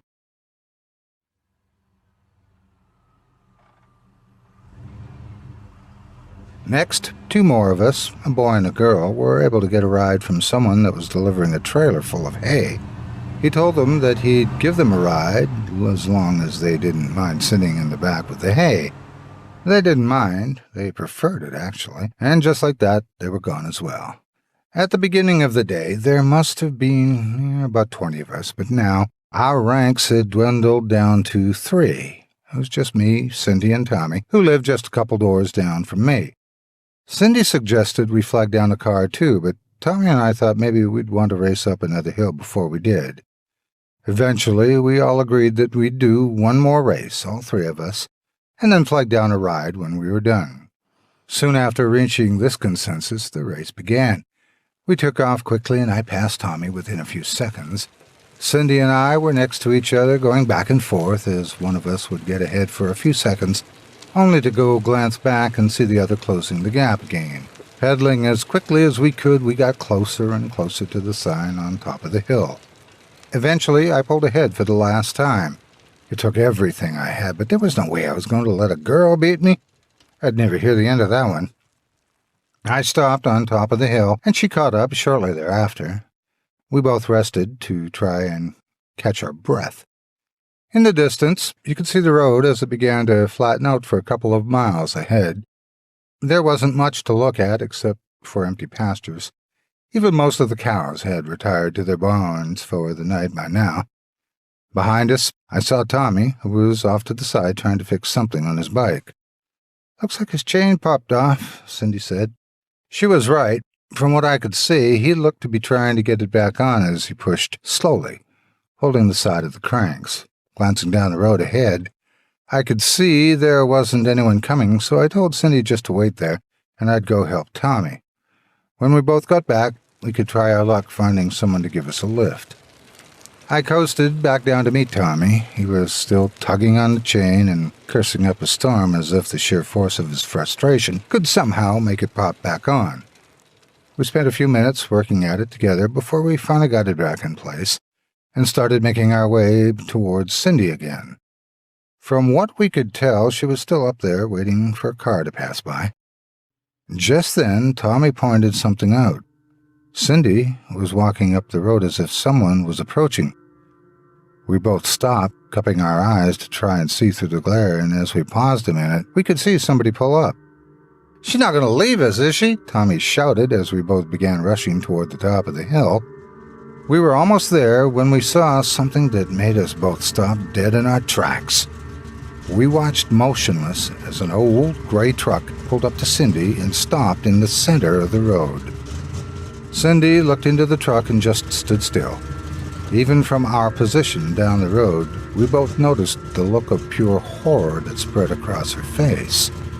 The driver's side door opened and out stepped a tall, red-headed, deathly-looking man. As he rose out of the cab, a wide grin exposed his rotten teeth. He walked over to Cindy, and as he did, she began screaming at the top of her lungs. We could see her kicking and punching, but it was no use. The man grabbed her and lifted her up over his head like she weighed nothing. After holding her there for a moment, still kicking and screaming, he slammed her into the bed of his truck. When he did, you could hear her body pound hard onto the steel floor, and the sound echoed through the valley. As soon as the echo disappeared, the yelling stopped. It became completely silent. As we stood there watching, too terrified to move an inch, the man crossed back in front of his truck and looked straight at us. He laughed for a moment. Then he got into his driver's side again and began to turn the truck around. Suddenly, I found the courage to move again. Gesturing frantically, I shouted at my friend, "Tommy, it's Clyde Manning." Tommy and I both jumped on our bikes, pedaled as fast as we could towards the truck, which had already completed a three-point turn and was preparing to head its way back, that it came. We were quick, quicker than we had ever been, and we must have gotten to the top of the hill only 30 or 45 seconds after he pulled away to the other side. When we reached the summit, though, and peered over the other side, there was nothing. You could see for miles down the road, and there was just nothing. No Cindy, no truck, nothing. It was as if he had just disappeared. We spent that night down at the sheriff's office, carefully retelling every single thing that happened that day in as much detail as we could recall, right down to the exact species of tree we'd peed on by the river. They took it all down but refused to believe that we saw what we said we saw, or at least who we said we saw. We both begged and pleaded them to believe us. We knew Cindy could still be alive out there somewhere. Still, all they said was that they'd look for a man that matched that description. They just refused to believe that we really saw Clyde Manning. Our parents were the same way. They believed we saw something. They even believed we saw someone take Cindy. But they theorized that it could have been some older boyfriend she'd been hiding from her parents or something. People even went so far as to recommend that since she was 14 years old, a little older than us, she might have run away with this guy and that they could be together hiding out. That theory stuck for a while, too, but one thing was for sure. Cindy was never seen again. Years went by, and eventually most of us grew up and went out into the world to start our own lives. From time to time, there would be a new disappearance around here, but it was always the same old story. No body, no suspect, and it seemed no willingness to admit that any crime ever even happened at all. I was in my third year of college when I came home to visit that summer, and I had mostly convinced myself to forget what had happened all those years ago. I was attending school halfway across the country and didn't make it back very often, so returning home felt nice. Pulling into my old neighborhood was almost refreshing. As usual, I knew Mom would have prepared a big dinner and the whole family would be there to greet me when I walked in. That's pretty much how it went, too. We ate a huge meal, sat around for hours talking about what everybody had been doing. Tommy, as it turned out, had opened a pretty successful restaurant about 3 towns over, and my parents had even been there a few times. My father had just recently hit his last year of work and was looking forward to finally retiring. My mother, on the other hand, was concerned Dad was going to be real bored, real fast, just sitting at home all day. Even my brother Kevin was grown up by now. He was in his senior year of high school and not really sure what he wanted to do next. He'd been dating a girl from school for a while now, and for the most part, his plans were just to be with her as often as possible. I didn't know her, but I knew the family. Her older brother and I played ball together when we were kids. I spent about 2 weeks relaxing around the house and helping with a few things that my dad wasn't able to do anymore, until eventually it was time for me to head back to school. I had signed up for a summer course, and it was going to start in a few days, so I wanted to get back in time to get resettled. Saying goodnight to everyone, I headed up to Kevin's room so that we could talk just a little bit more before I left. I didn't get to speak to him much these days, with both of us being so busy and all. When I got to his room, though, nobody was in it. I looked over towards the window and could see it had been left slightly open as if he needed to get back in later. It didn't bother me at first. After all, I snuck out plenty of times when I was a kid, too. If it hadn't been for his notebook, I would never even given the scene a second look at all. I noticed his notebook from school sitting on the floor in front of his bed. The front of it was labeled World History, and I began nosily flipping through it. The pages weren't schoolwork, though. They were love letters. I knew he had a few classes with his girlfriend and that they sat next to each other in class. I figured this was probably what they used to pass notes to one another, all while appearing as if they were actually studying. I laughed a little at first reading it. It was stuff about how much they loved one another and how they would get married one day. As I curiously flipped through the notebook, you could even see how their relationship had progressed. The letters became a little more personal and private. At that point, I decided it was no longer my business to read. I figured I'd put it back, but before I did, I wanted to see the most recent writing they had exchanged. Kevin got out of school a little later in the year than I did, so most of the recent writing was from just a few days ago. It talked about how she was going to be leaving town for a few weeks with her family, and how much she was going to miss him. He responded by telling her how much he wanted to spend time with her before she left. Eventually, they made plans to meet up with one another, but as soon as I saw the exact nature of their plans, my heart stopped. The plans they were making were for tonight, and my heart seemed to stop as I read that their arranged tryst was set to take place under the bridge. I read further as I saw the two of them joking about the story of Clyde Manning and daring one another to test it. Kevin mentioned how I had freaked out when I was young and claimed to have seen Killer Clyde. I felt this feeling inside my body as if the room temperature had just dropped to below 0. My head began pounding. My hair felt as if it was standing up on end and I was frozen in fear. That memory from all those years ago consumed me from within, and all of a sudden I was a child again. I looked over at the window and noticed his car wasn't in the driveway. Maybe I can go get to them before it's too late, I thought to myself. I had no idea how long ago he had left, but I know that I had to go find him, and I had to go now. I ran to the kitchen and grabbed my keys. Rushing toward the front door, I passed by my father's office and thought of his pistol.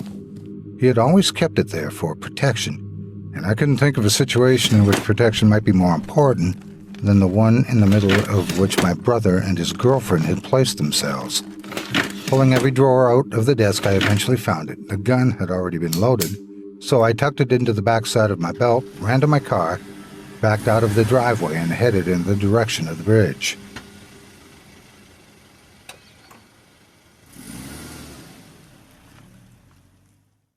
On my way there, I tried to figure out what I was going to do when I got there. I began wondering if Clyde would even come, and I even began questioning if I really had just been crazy all those years ago. I could recall being told that I may have thought those things because I experienced such a traumatic event. What if they were right? What if I was crazy then, and what if I'm being crazy now, too? It didn't matter, though, I told myself.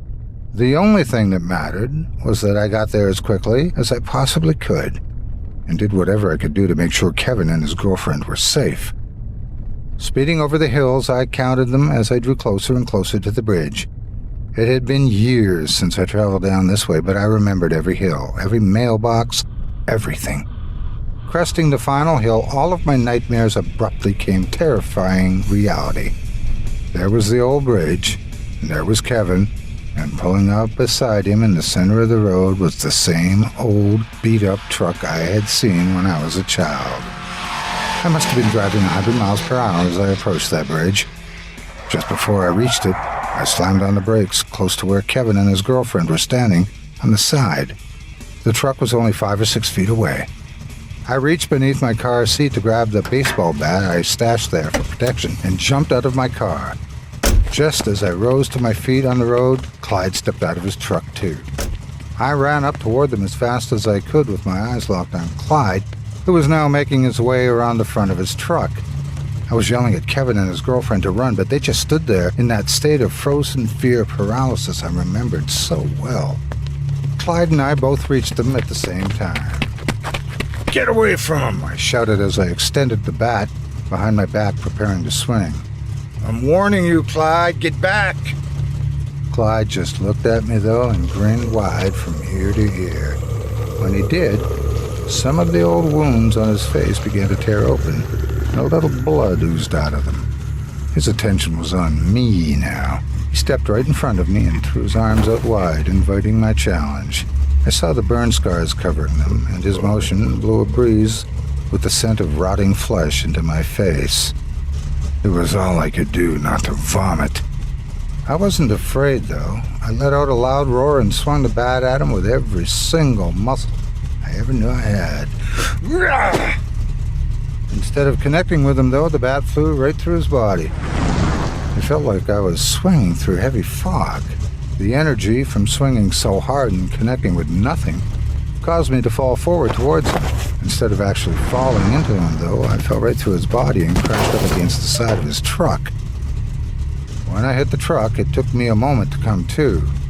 When I did, I swung at him again and again and again until I was completely out of breath. Just like that very first time, though, my weapon went right through him, and he stood there, undeterred, laughing at me. When I could swing the bat no more, he reached out with his decomposing arms and grabbed me by the throat. I felt his entire hand wrap around my neck as his claws dug into the back of my skin. I felt helpless in his grasp. He lifted me up about 3 feet off the ground and pulled me forward, so closely that our noses almost touched one another. I could see the bone from his skull through an open tear on his face.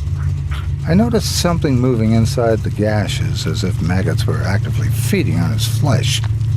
In his eyes, I could see my own reflections as I remained helplessly dangling midair in his grip. Clyde gritted his teeth at me and snarled with saliva bubbling from his mouth until he began to speak. "I'm not here for you, boy. You didn't call me." And with that, he tossed me 15 feet down the bridge, as if I weighed nothing at all.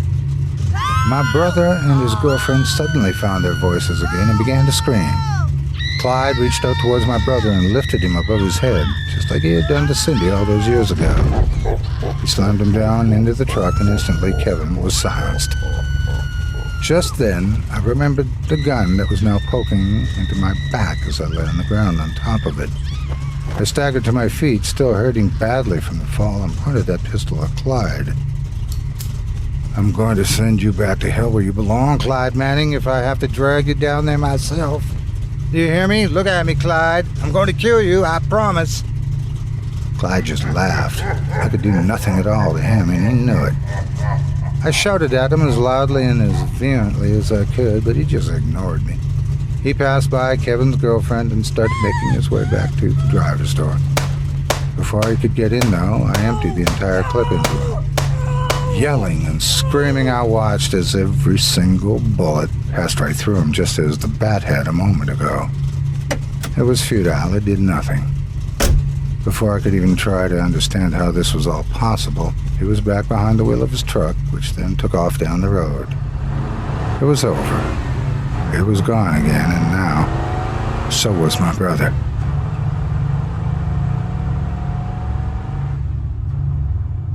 The rest of that night was a nightmarish deja vu of what had happened so many years ago. The police that had come when I was a young man were now long gone, but the new ones were pretty much the same.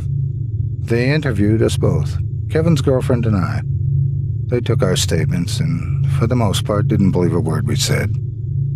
We spent the next few weeks being interrogated and fending off accusations that we had something to do with my brother's disappearance. As time passed, though, even the investigating of us ceased. The general feeling seemed to be, as if I could almost have predicted, as simple as no body, no case. Over the years that followed, I watched my parents struggle with the loss of their youngest son. Occasionally, I could see it in their eyes that they desperately wanted to believe my story, but it was simply too much to comprehend. I didn't blame them for that, though. After all, who could readily believe such a story? I heard that the girl my brother loved so much all those years had been able to cope with it all. Eventually, she ended up in a psychiatric hospital, only to take her own life a few years later. Sometimes I wonder whose ending was worse, hers or Kevin's. The years passed, and from time to time I would occasionally hear a new report about someone else who had gone missing, but there were never any leads and never any bodies. I witnessed my mother and father grow old and pass away without ever finding the answers they desperately needed to make peace with their tragic loss. Not long after they passed, I left this old town for good. It wasn't easy hiding what I had known to be true all along, but in life, we all do what we have to do to move on. We don't have much of a choice. I settled down about 250 miles away, got married, and raised a few children of my own. The time spent raising my own family was the greatest time of my life, and I was almost able to forget about what had happened on that road so many years ago. Almost. You see, I made a promise the night Kevin was taken, and that's why I'm here today. That's why I'm walking down this long road, and that's why I'm finally standing here in front of this old bridge that I haven't seen in a very long time. Almost 50 years have passed since that day Clyde and I last met, and I never forgot the promise I made to him. I lived a good, long life with few regrets. But 3 days ago, in a hospital room surrounded by my loved ones, I finally passed away as well. My physical life on this earth has ended now, and finally Clyde and I are on the same plane. The way I see it, it's due time I make good on that promise. I honestly have no idea why I couldn't fight back that night all those years ago. Why his being dead allowed him to touch the living, while the living were rendered powerless to touch him. I suppose it doesn't really matter now, though. Now that I'm dead too, I can grab that evil son of a bitch, and I'm going to send him straight to hell, just like I promised him I would. Laying my hand upon the writing on the bridge, I closed my eyes and screamed at the top of my lungs. R.I.P. Killer Clyde Manning! R.I.P. Killer Clyde Manning! R.I.P. Killer Clyde Manning! Come on, you evil bastard! I definitely called you this time, didn't I? Let's finish this! And with that, I stepped into the middle of the road, raising my hands high into the air and grinning from ear to ear, as I watched a familiar old beat-up truck appear in the distance, driving down the road toward me.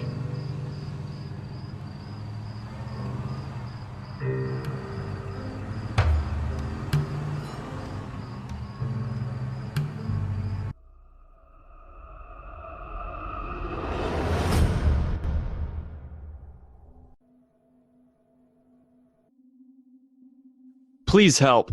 Someone close to me may be connected to the disappearance and murder of countless children, most of them refugees or otherwise disadvantaged. All untraceable. All forgettable. And now, all dead. He told me about a drug called Adrenochrome that could produce a high beyond any other.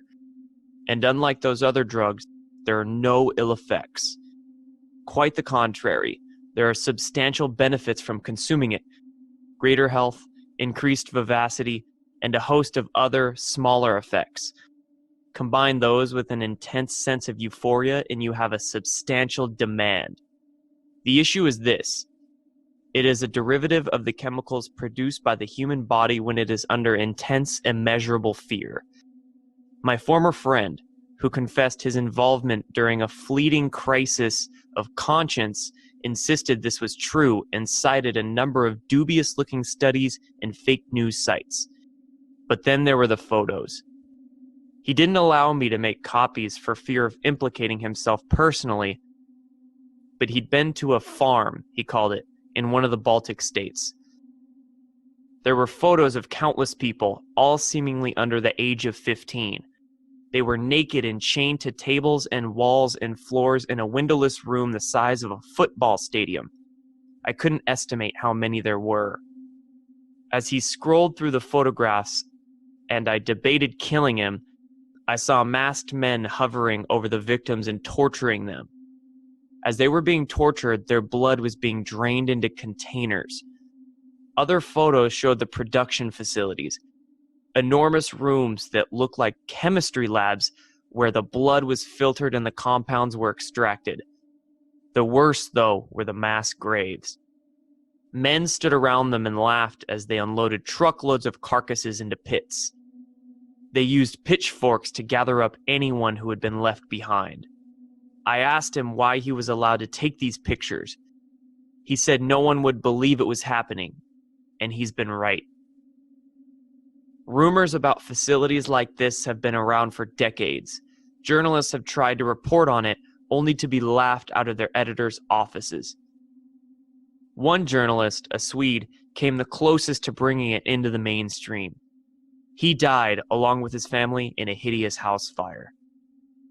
Listen to me. The pictures I saw were not faked. They were not staged. They were, without any doubt, real. And here's one more thing, one more picture. Believe it if you want, I don't care. I need to get this off my chest. There was an image of Adrenochrome users. I don't know what I expected. Well, I guess I do. Strung out, gaunt, miserable-looking addicts with despair and desperation in their eyes. It's what we've all associated with drug users thanks to heroin and crack and whatnot. This was different. The image was of a lavish conference room in a skyscraper. Where? I could not determine. Syringes of the drug were sitting on gilded plates on a thick table of polished wood. I recognized the faces sitting around the table. World leaders, entertainers, religious icons, all grinning, all happy, all ready for their injection. Seeing those familiar faces was the initial shock, but it wasn't the final one. On the far side of the table, almost too small to be seen but still unmistakable, was an iconic head of state. A recent one. He was laughing as he reached for his syringe, but there was something unusual about his hand. It wasn't its normal, small, pink self. It was green. It was webbed. It was clawed. It was reptilian.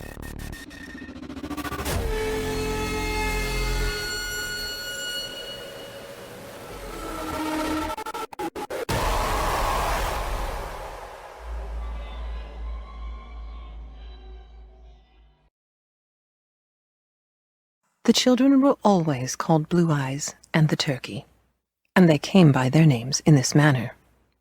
The elder one was like her dear father, who was far away at sea, and when the mother looked up, she would often say, "Child, you have taken the pattern of your father's eyes." For the father had the bluest of blue eyes, and so gradually his little girl came to be called after them. The younger one had once, while she was almost a baby, cried bitterly because a turkey that lived near to the cottage and sometimes wandered into the forest suddenly vanished in the middle of the winter, and to console her, she had been called by its name. Now the mother and Blue Eyes and the turkey and the baby all lived in a lonely cottage on the edge of the forest. The forest was so near that the garden at the back seemed to be part of it, and the tall fir trees were so close that their big black arms stretched over their little thatched roof, and when the moon shone above them, their tangled shadows were all over the whitewashed walls. It was a long way to the village, nearly a mile and a half, and the mother had to work hard, and had not time to go often herself to see if there was a letter at the post office from the dear father, and so very often in the afternoon she used to send the two children. They were very proud of being able to go alone, and often ran half the way to the post office. When they came back tired with the long walk, there would be the mother waiting and watching for them, and the tea would be ready, and the baby crowing with delight. And if by any chance there was a letter from the sea, then they were happy indeed. The cottage room was so cozy, the walls were as white as snow inside as well as out, and against them hung the cake tin and the baking dish and the lid of the large saucepan that had been worn out long before the children could remember, and the fish slice, all polished and shining as bright as silver. On one side of the fireplace, above the bellows, hung the almanac, and on the other, the clock that always struck the wrong hour and was always running down too soon. But it was a good clock with a little picture on its face, and sometimes ticked away for nearly a week without stopping. The baby's high chair stood in one corner, and in another there was a cupboard hung up high against the wall, in which the mother kept all manner of little surprises. The children often wondered how the things that came out of that cupboard had gotten into it, for they seldom saw them being put there. "Dear children," the mother said one afternoon late in the autumn, "it is very chilly for you to go to the village, but you must walk quickly, and who knows but what you may bring back a letter saying that dear father is already on his way to England." Then Blue Eyes and the turkey made haste, and were soon ready to go. "Don't be long," the mother said as she always did before they started. "Go the nearest way, and don't look at any strangers you meet, and be sure you do not talk with them." "No, mother," they answered, and then she kissed them and called them dear good children, and they joyfully started on their way. The village was gayer than usual, for there had been a fair the day before, and the people who had made merry still hung about the street, as if reluctant to own that their holiday was over. "I wish we had come yesterday," Blue Eyes said to the turkey. "Then we might have seen something." "Look there," said the turkey, and she pointed to a stall covered with gingerbread. But the children had no money. At the end of the street, close to the Blue Lion where the coaches stopped, an old man sat on the ground, with his back resting against the wall of a house, and by him, with smart collars around their necks, were two dogs. Evidently they were dancing dogs, the children thought, and longed to see them perform, but they seemed as tired as their master, and sat quite still beside him, looking as if they had not even a single wag left in their tails. "Oh, I do wish we had been here yesterday," Blue Eyes said again, as they went on to the grocer's, which was also the post office. The postmistress was very busy weighing out half-pounds of coffee, and when she had time to attend to the children, she only just said, "No letter for you today," and went on with what she was doing. Then Blue Eyes and the turkey turned away to go home. They went back slowly down the village street, past the man with the dogs again. One dog had roused himself and sat up rather crookedly, with his head a good deal on one side, looking very melancholy and rather ridiculous. But the children went towards the bridge and the fields that led to their forest. They had left the village and walked some way, and then, just before they reached the bridge, they noticed resting against a pile of stones by the wayside a strange dark figure. At first they thought it was someone asleep, and then they thought it was a poor woman ill and hungry, and then they saw it was a strange, wild-looking girl who seemed very unhappy, and they felt sure there was something the matter. So they went and looked at her, and thought they would ask her if they could do anything to help her, for they were kind children and sorry indeed for anyone in distress.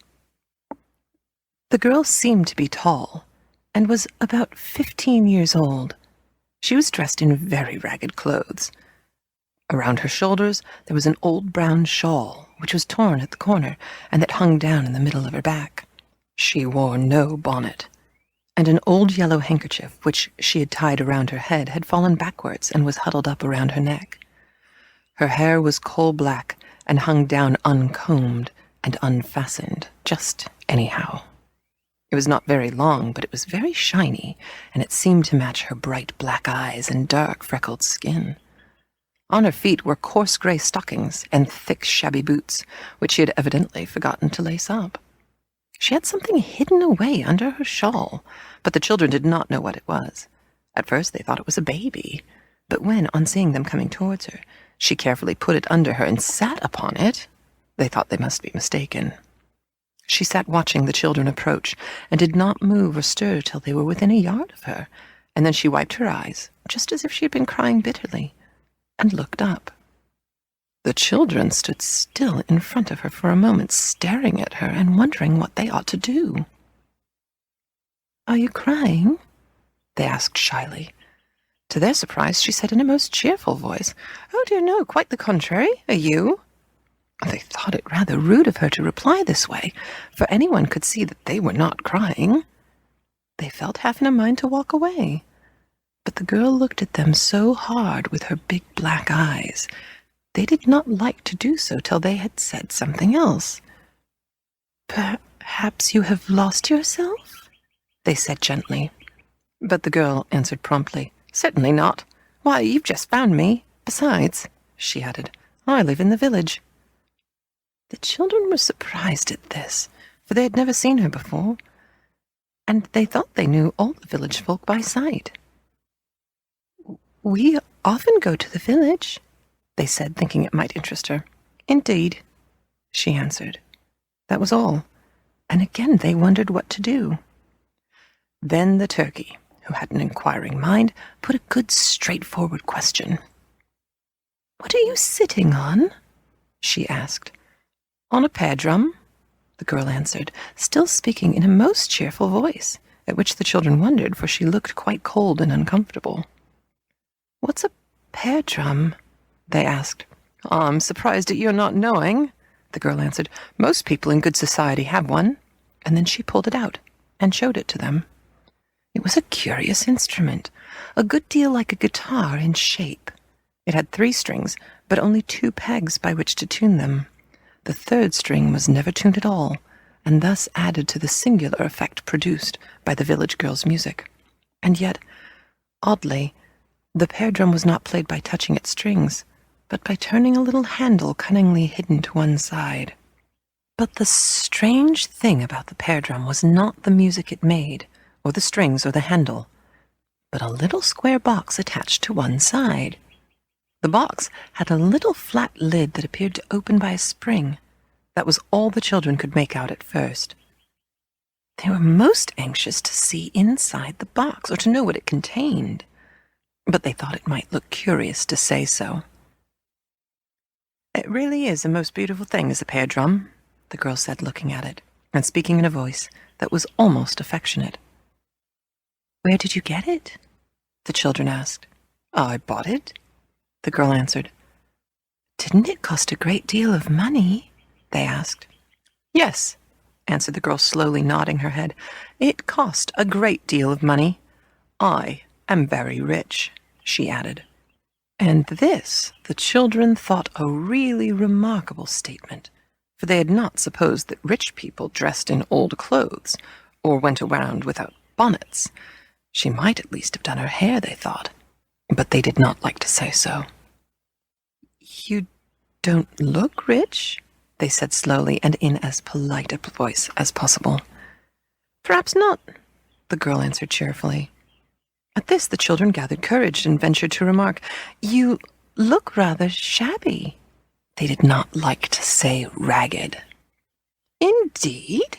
said the girl in the voice of one who had heard a pleasant but surprising statement. "A little shabbiness is very respectable. she added in a satisfied voice. I must really tell them this, she continued. And the children wondered what she meant. She opened the little box by the side of the pear drum and said, just as if she were speaking to someone who could hear her, They say I look rather shabby.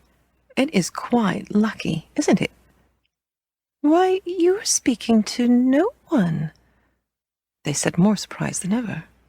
Oh dear, yes, I'm speaking to them both. Both? They said, wondering. Yes, I have here a little man dressed as a peasant and wearing a wide slouch hat with a large feather, and a little woman to match, dressed in a red petticoat and a white handkerchief pinned across her bosom. I put them on the lid of the box, and when I play, they dance most beautifully. And then the little man takes off his hat and waves it in the air, and the little woman holds up a petticoat a little bit on one side with one hand, and with the other she sends forward a kiss. Oh, let us see, do let us see, the children cried both at once. Then the village girl looked at them doubtfully. Let you see, she said slowly. Well, I am not sure that I can.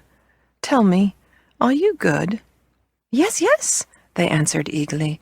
We are very good. Well, then it's quite impossible, she answered, and resolutely closed the lid of the box. They stared at her in astonishment. But we are good, they cried, thinking she must have misunderstood them. We are very good. Mother always says we are. So you remarked before, the girl said, speaking in a tone of derision. Still, the children did not understand. Then can't you let us see the little man and woman? They asked. Oh dear, no, the girl answered. I only show them to naughty children. To naughty children? They exclaimed. Yes, to naughty children, she answered. And the worse the children, the better do the man and woman dance. She put the pear drum carefully under her ragged cloak and prepared to go on her way. I really could not have believed that you were good, she said reproachfully, as if they had accused themselves of some great crime. Well, good day. Oh, but do show us the little man and woman, they cried. Certainly not. Good day, she said again. Oh, but we will be naughty, they said in despair. I am afraid you couldn't, she answered, shaking her head. It requires a great deal of skill, especially to be naughty well. Good day, she said for the third time. Perhaps I shall see you in the village tomorrow. And swiftly she walked away, while the children felt their eyes fill with tears and their hearts ache with disappointment. If we had only been naughty, they said, we should have seen them dance. We should have seen the little woman holding her red petticoat in her hand and the little man waving his hat. Oh, what shall we do to make her let us see them? Suppose, said the turkey, we try to be naughty today. Perhaps she would let us see them tomorrow. But oh, said Blue Eyes, I don't know how to be naughty. No one's ever taught me. The turkey thought about it for a few minutes in silence. I think I can be naughty if I try, she said. I'll try tonight. And then poor Blue Eyes burst into tears. Oh, don't be naughty without me, she cried. It would be so unkind of you. You know I want to see the little man and woman just as much as you do. You are very, very unkind. And she sobbed bitterly. And so, quarreling and crying, they reached their home. Now when their mother saw them, she was greatly astonished, and fearing they were hurt, ran to meet them. Oh, my dear children, oh, my dear, dear children, she said. What is the matter? But they did not dare tell their mother about the village girl and the little man and woman. So they answered, Nothing is the matter, nothing at all is the matter. And they cried all the more. But why are you crying? She asked in surprise. Surely we may cry if we like, they sobbed. We are very fond of crying. Poor children, the mother said to herself. They are tired, and perhaps they are hungry. After tea they will be better. And she went back to the cottage and made the fire blaze until its reflection danced about on the tin lids upon the wall, and she put the kettle on to boil, and set the tea things on the table, and opened the window to let in the sweet fresh air, and made all things look bright. Then she went to the little cupboard, hung up high against the wall, and took out some bread, and put it on the table, and said in a loving voice, "Dear little children, come and have your tea. It is all quite ready for you. And see, there is the baby waking up from her sleep. We will put her in the high chair, and she will crow at us while we eat." But the children made no answer to the dear mother. They only stood still by the window and said nothing. "Come, children," the mother said again. "Come, Blue Eyes, and come, my turkey. Here is nice sweet bread for tea." Then Blue Eyes and the turkey looked round, and when they saw the tall loaf baked crisp and brown, and the cups all in a row, and the jug of milk all waiting for them, they went to the table and sat down, and felt a little happier. And the mother did not put the baby in the high chair after all, but took it on her knee, and danced it up and down, and sang little snatches of songs to it, and laughed and looked content, and thought of the father far away at sea, and wondered what he would say to them all when he came home again. Then suddenly she looked up and saw that the turkey's eyes were full of tears. "Turkey," she exclaimed, "my dear little turkey, what is the matter? Come to mother, my sweet. Come to your own mother." And putting the baby down on the rug, she held out her arms, and the turkey, getting up from her chair, ran swiftly into them. "Oh, mother," she sobbed, "oh, dear mother, I do so want to be naughty." "My dear child," the mother exclaimed. "Yes, mother," the child sobbed more and more bitterly, "I do so want to be very, very naughty." And then Blue Eyes left her chair also, and rubbing her face against the mother's shoulder, cried sadly, "And so do I, mother. Oh, I'd give anything to be very, very naughty." "But, my dear children," said the mother in astonishment, "why do you want to be naughty?" "Because we do. Oh, what shall we do?" they cried together.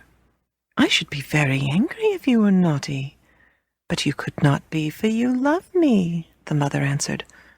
"Why could we not be naughty because we love you?" they asked.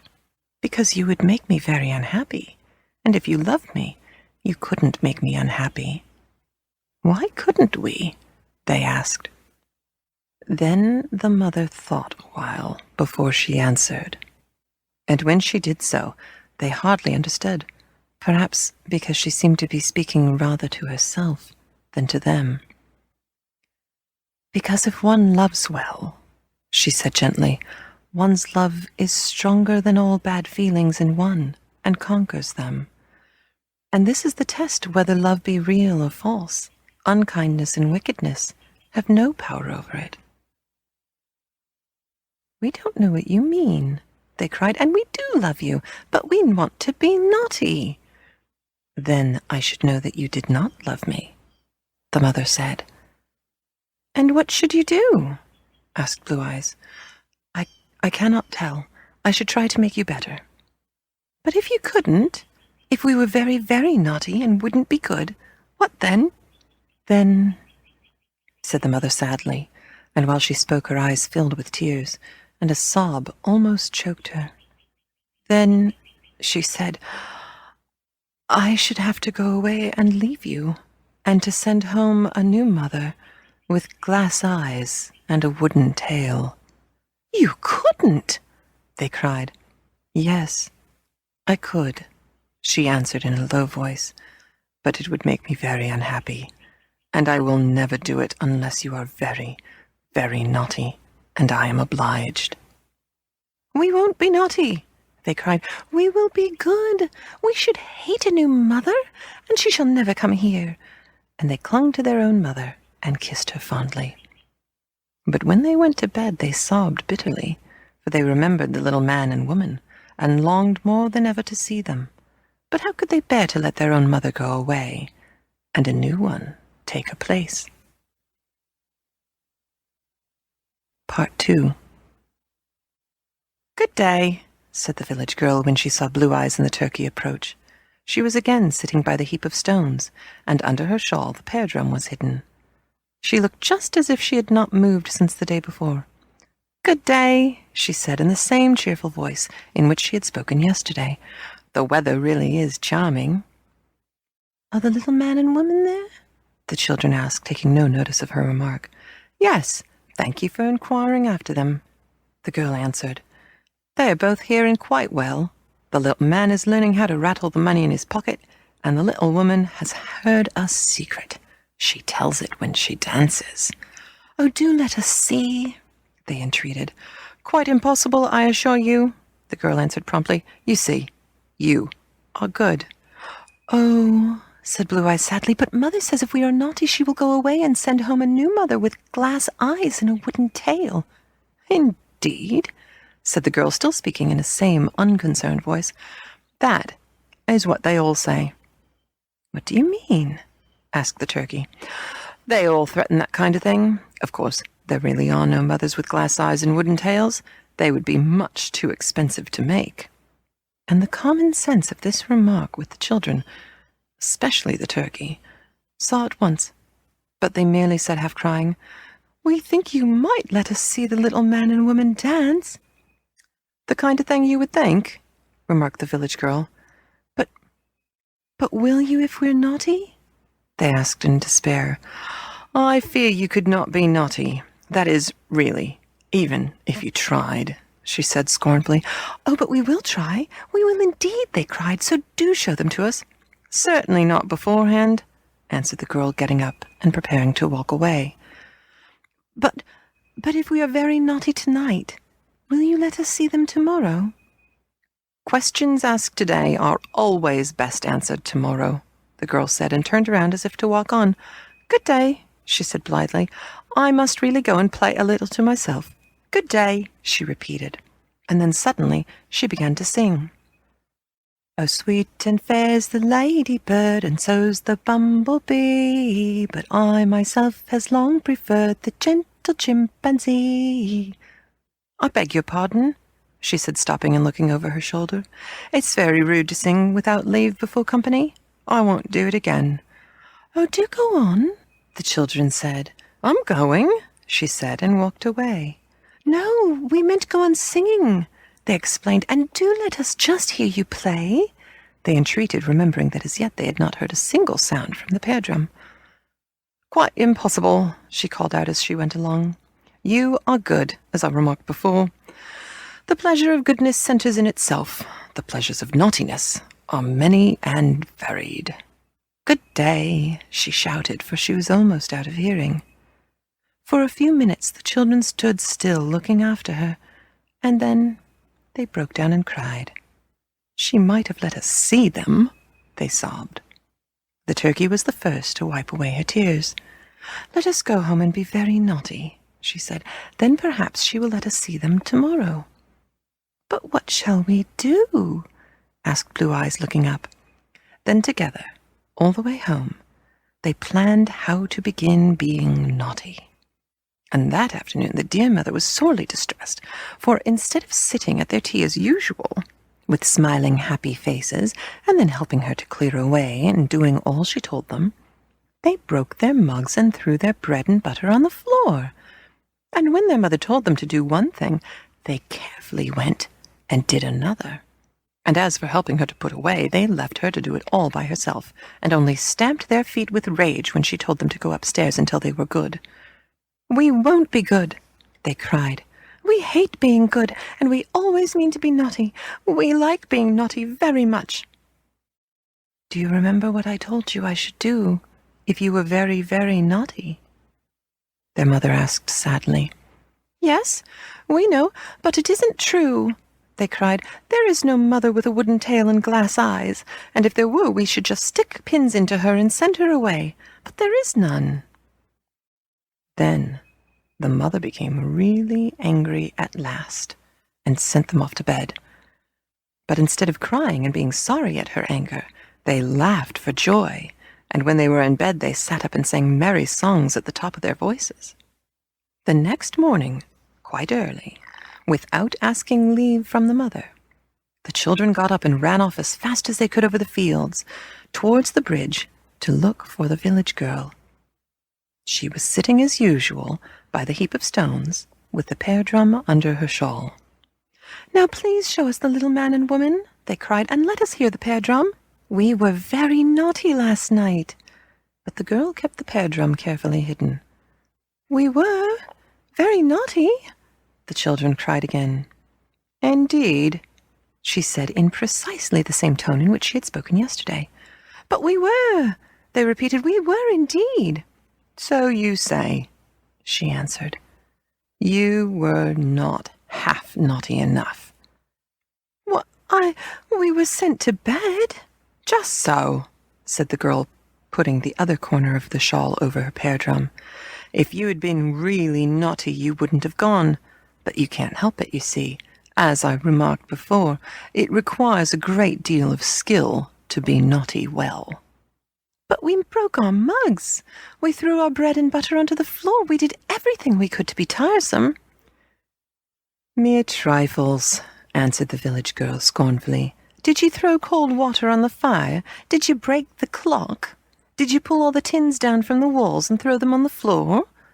No, exclaimed the children aghast. We did not do that. I thought not, the girl answered. So many people mistake a little noise and foolishness for real naughtiness. But, as I remarked before, it wants skill to do the thing properly. Well, good day. And before they could say another word, she had vanished. We'll be much worse, the children cried in despair. We'll go and do all the things she says. And they went home and did all these things. They threw water on the fire.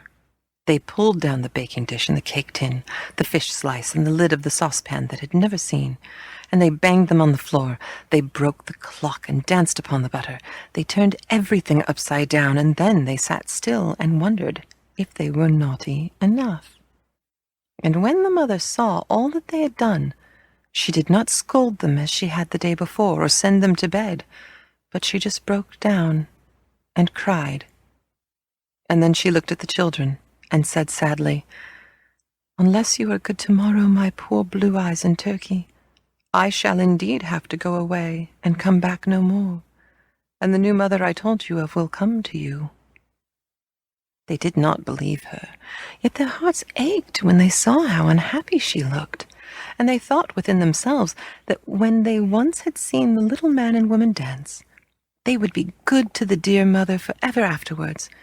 But they could not be good now, not till they had heard the sound of the pear drum, seen the little man and woman dance, and heard the secret told. Then they would be satisfied. The next morning, before the birds were stirring, before the sun had climbed high enough to look in at their bedroom window, or the flowers had wiped their eyes ready for the day, the children got up and crept out of the cottage and ran across the fields.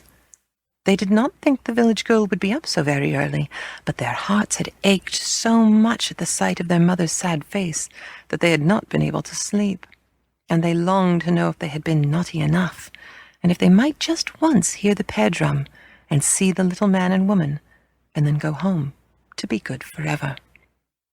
To their surprise, they found the village girl sitting by the heap of stones, just as if it were her natural home. They ran fast when they saw her, and they noticed that the box containing the little man and woman was open. But she closed it quickly when she saw them, and they heard the clicking of the spring that kept it fast.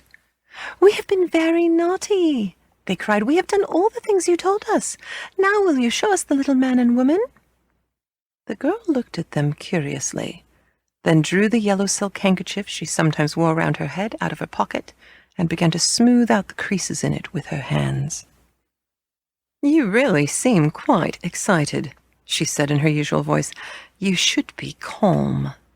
Calmness gathers in and hides things like a big cloak, or like my shawl does here, for instance." She looked down at the ragged covering that hid the pear drum. "We have done all the things you told us," the children cried again, "and we do so long to hear the secret." But the girl only went on smoothing out her handkerchief. "I am so very particular about my dress," she said. They could hardly listen to her in their excitement. "But do tell if we may see the little man and woman," they entreated again. "We have been so very naughty, and Mother says she will go away today and send home a new mother if we are not good." "Indeed?" said the girl, beginning to be interesting and amused. "The things that people say are most singular and amusing. There is an endless variety in language." But the children did not understand, only entreated once more to see the little man and woman. Well, let me see, said the girl at last, just as if she was relenting. When did your mother say she would go? But if she does go, what shall we do? They cried in despair. We don't want her to go. We love her very much. Oh, what shall we do if she goes? People go and people come. First they go and then they come. Perhaps she will go before she comes. She couldn't come before she goes. You'd better go back and be good, the girl added suddenly. You're really not clever enough to be anything else, and the little woman's secret is very important. She never tells it for make-believe naughtiness. But we did do all the things that you told us, the children cried despairingly. You didn't throw the looking-glass out of a window, or stand the baby on its head. No, we didn't do that, the children gasped. I thought not, the girl said triumphantly. Well, good day. I shall not be here tomorrow. Good day. Oh, but don't go away, they cried. We are so unhappy. Do let us see them just once. Well, I shall go past your cottage at 11 o'clock this morning, the girl said. Perhaps I shall play the pear drum as I go by. And will you show us the man and the woman? They asked. Quite impossible, unless you've really deserved it. Make-believe naughtiness is only spoilt goodness. Now, if you break the looking-glass and do the things that are desired. Oh, we will, they cried. We will be very naughty till we hear you coming. It's a waste of time, I fear, the girl said politely, but of course I should not like to interfere with you. You see, the little man and the woman, being used to the best society, are very particular. Good day, she said, just as she always said, and then quickly turned away. But she looked back and called out, 11 o'clock? I shall be quite punctual. I am very particular about my engagements. Then again the children went home and were naughty, oh, so very naughty, that their dear mother's heart ached, and her eyes filled with tears, and at last she went upstairs and slowly put on her best gown and her new sunbonnet, and she dressed the baby all in its Sunday clothes, and then she came down and stood before Blue Eyes and the turkey, and just as she did so, the turkey threw the looking-glass out of the window, and it fell with a loud crash upon the ground. Goodbye, my children, the mother said sadly, kissing them. Goodbye, my Blue Eyes. Goodbye, my turkey. The new mother will come home presently. Oh, my poor children. And then, weeping bitterly, the mother took the baby in her arms and turned to leave the house. But, mother, the children cried, we are... And then suddenly the broken clock struck 10:30, and they knew that in half an hour the village girl would come by playing on the pear drum. But, mother, we will be good at 11:30. Come back at 11:30, they cried, and then we will be good. We will indeed. We must be naughty till 11 o'clock. But the mother only picked up the little bundle in which she had tied up a cotton apron and a pair of old shoes, and went slowly out of the door. It seemed as if the children were spellbound, and they could not follow her. They opened the window wide and called after her, Mother, Mother, oh dear mother, come back again. We will be good. We'll be good now. We'll be good forevermore if you come back. But the mother only looked around and shook her head, and they could see the tears falling down her cheeks. Come back, dear mother, cried Blue Eyes. But still the mother went on across the fields. Come back, cried the turkey. But still the mother went on. Just by the corner of the field she stopped and turned, and waved her handkerchief, all wet with tears, to the children at the window. She made the baby kiss its hand, and in a moment, mother and baby had vanished from their sight. Then the children felt their hearts ache with sorrow, and they cried bitterly just as their mother had done, and yet they could not believe that she had gone. Surely she would come back, they thought. She would not leave them altogether. Oh, but oh, if she did! If she did! If she did! And then the broken clock struck 11, and suddenly there was a sound, a quick clanging jangling sound with a strange discordant one at intervals, and they looked at each other while their hearts stood still, for they knew it was the pear drum. They rushed to the open window, and there they saw the village girl coming towards them from the fields, dancing along and playing as she did so. Behind her, walking slowly, and yet ever keeping the same distance from her, was the man with the dogs whom they had seen asleep by the Blue Lion on the day they first saw the girl with the pear drum. He was playing on a flute that had a strange shrill sound. They could hear it plainly above the jangling of the pear drum. After the man followed the two dogs, slowly waltzing round and round on their hind legs.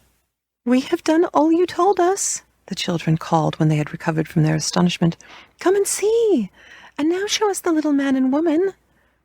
The girl did not cease her playing or her dancing, but she called out in a voice that was half speaking, half singing, and seemed to keep time to the strange music of the pear drum. "You did it all badly. You threw the water on the wrong side of the fire.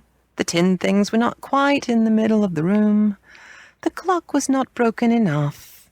You did not stand the baby on its head."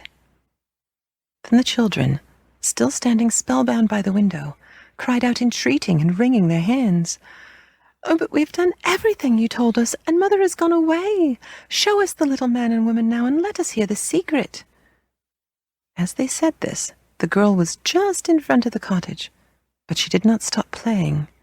The sound of the strings seemed to go through their hearts. She did not stop dancing. She was already passing the cottage by. She did not stop singing, and all she said sounded like part of a terrible song.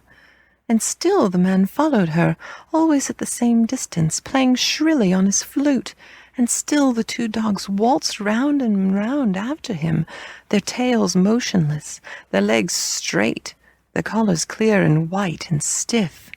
On they went, all of them together. "Oh, stop!" the children cried, "and show us the little man and woman now." But the girl sang out loud and clear while the string that was out of tune twanged above her voice.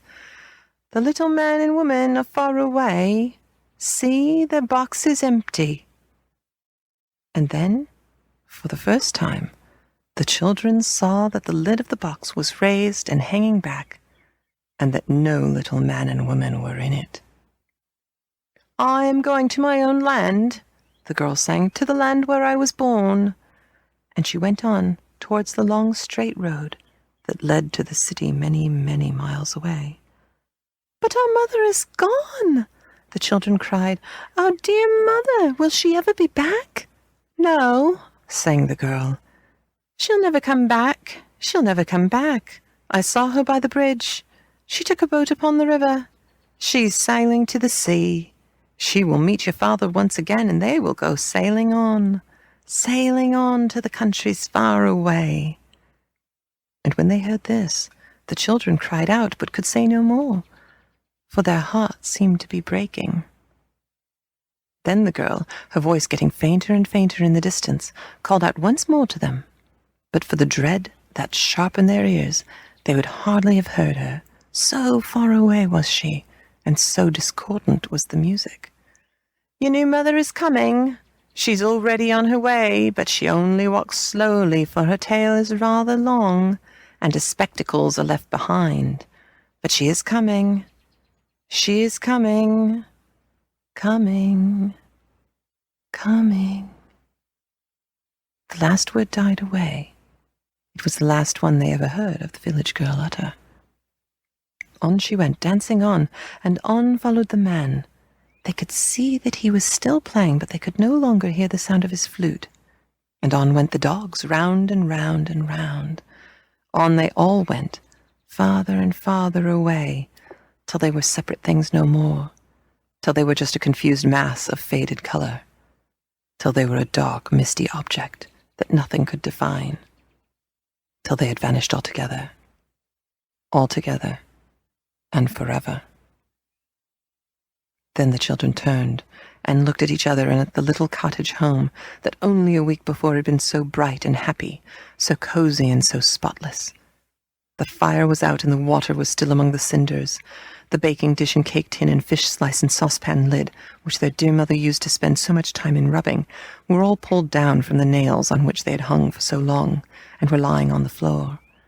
And there was the clock all broken and spoilt. The little picture upon its face could be seen no more, and though it sometimes struck a stray hour, it was with the tone of a clock whose hours are numbered. And there was the baby's high chair, but no little baby to sit in it. There was the cupboard on the wall, and never a sweet loaf on its shelf.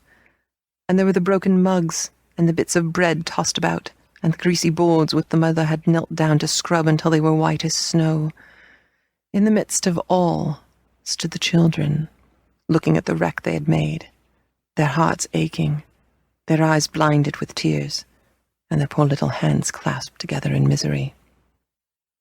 "Oh, what shall we do?" cried Blue Eyes.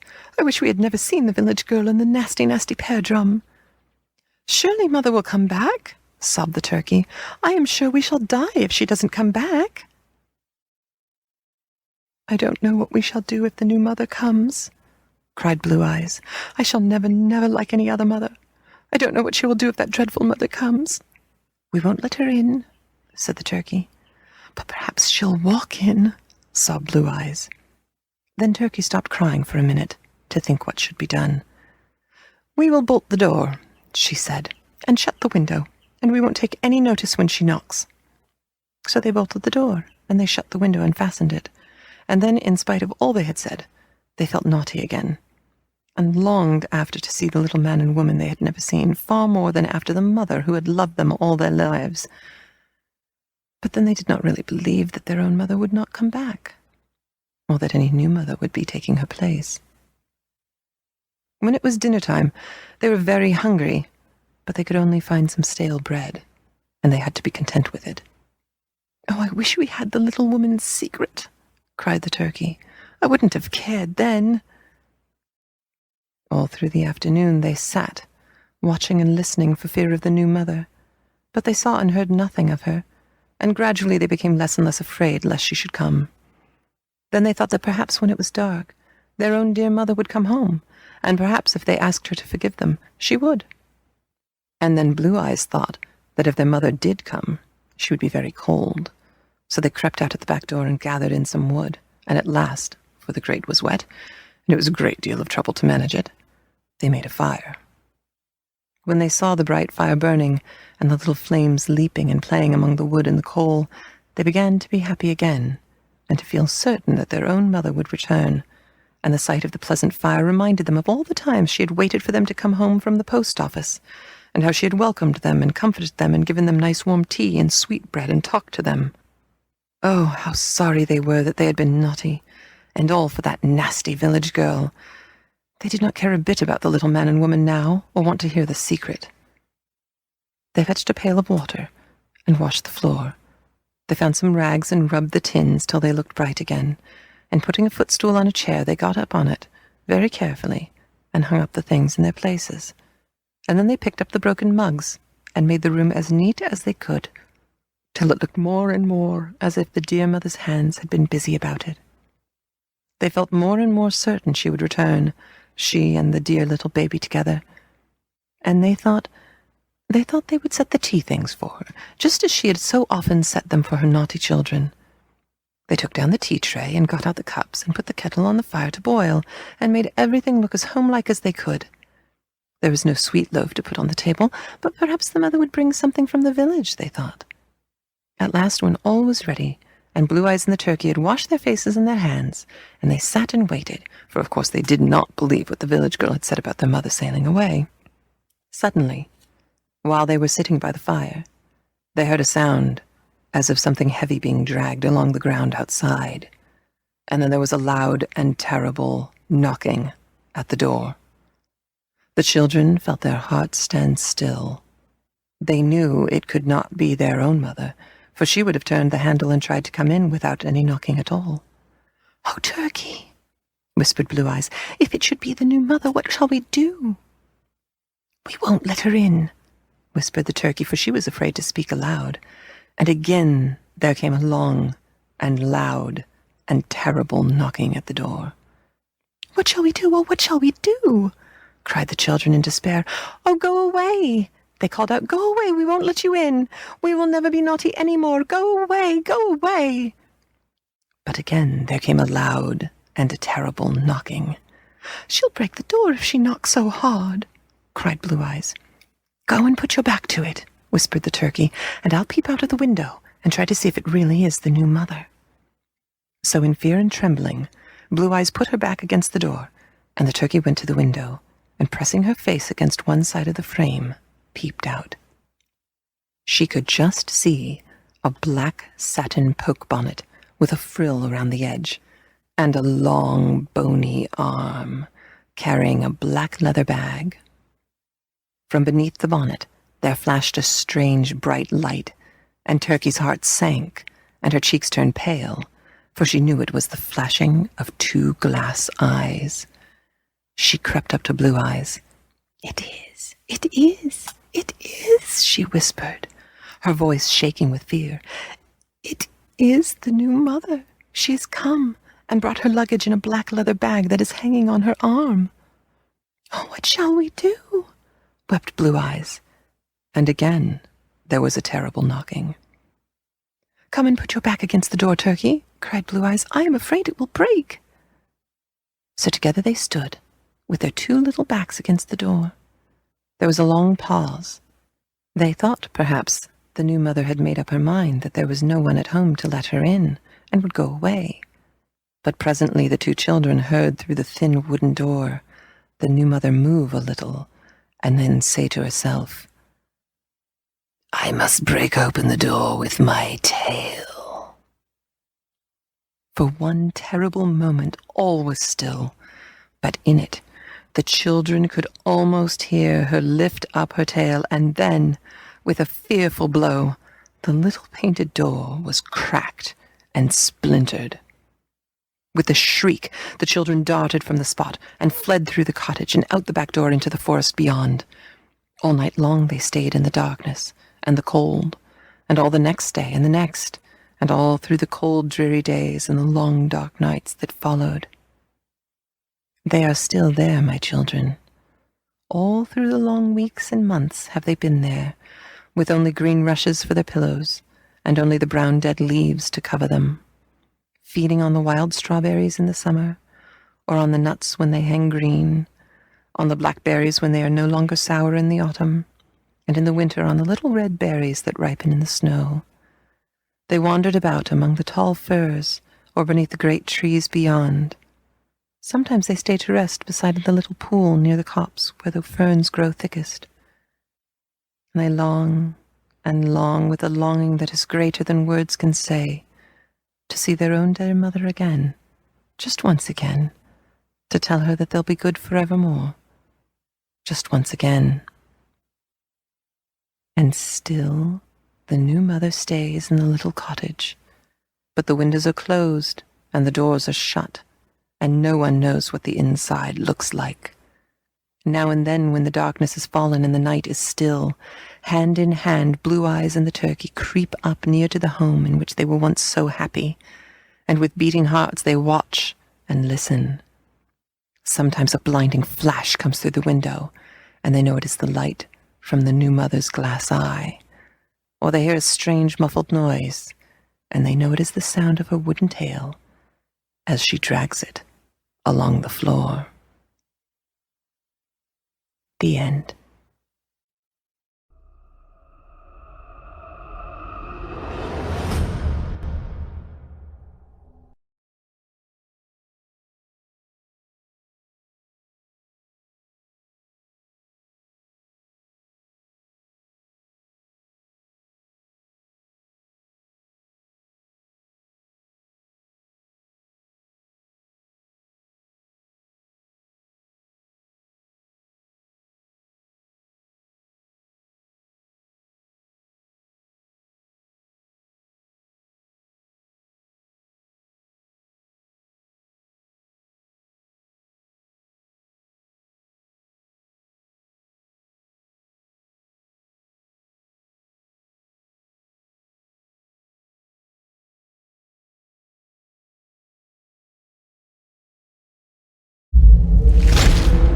Chilling tales for dark nights.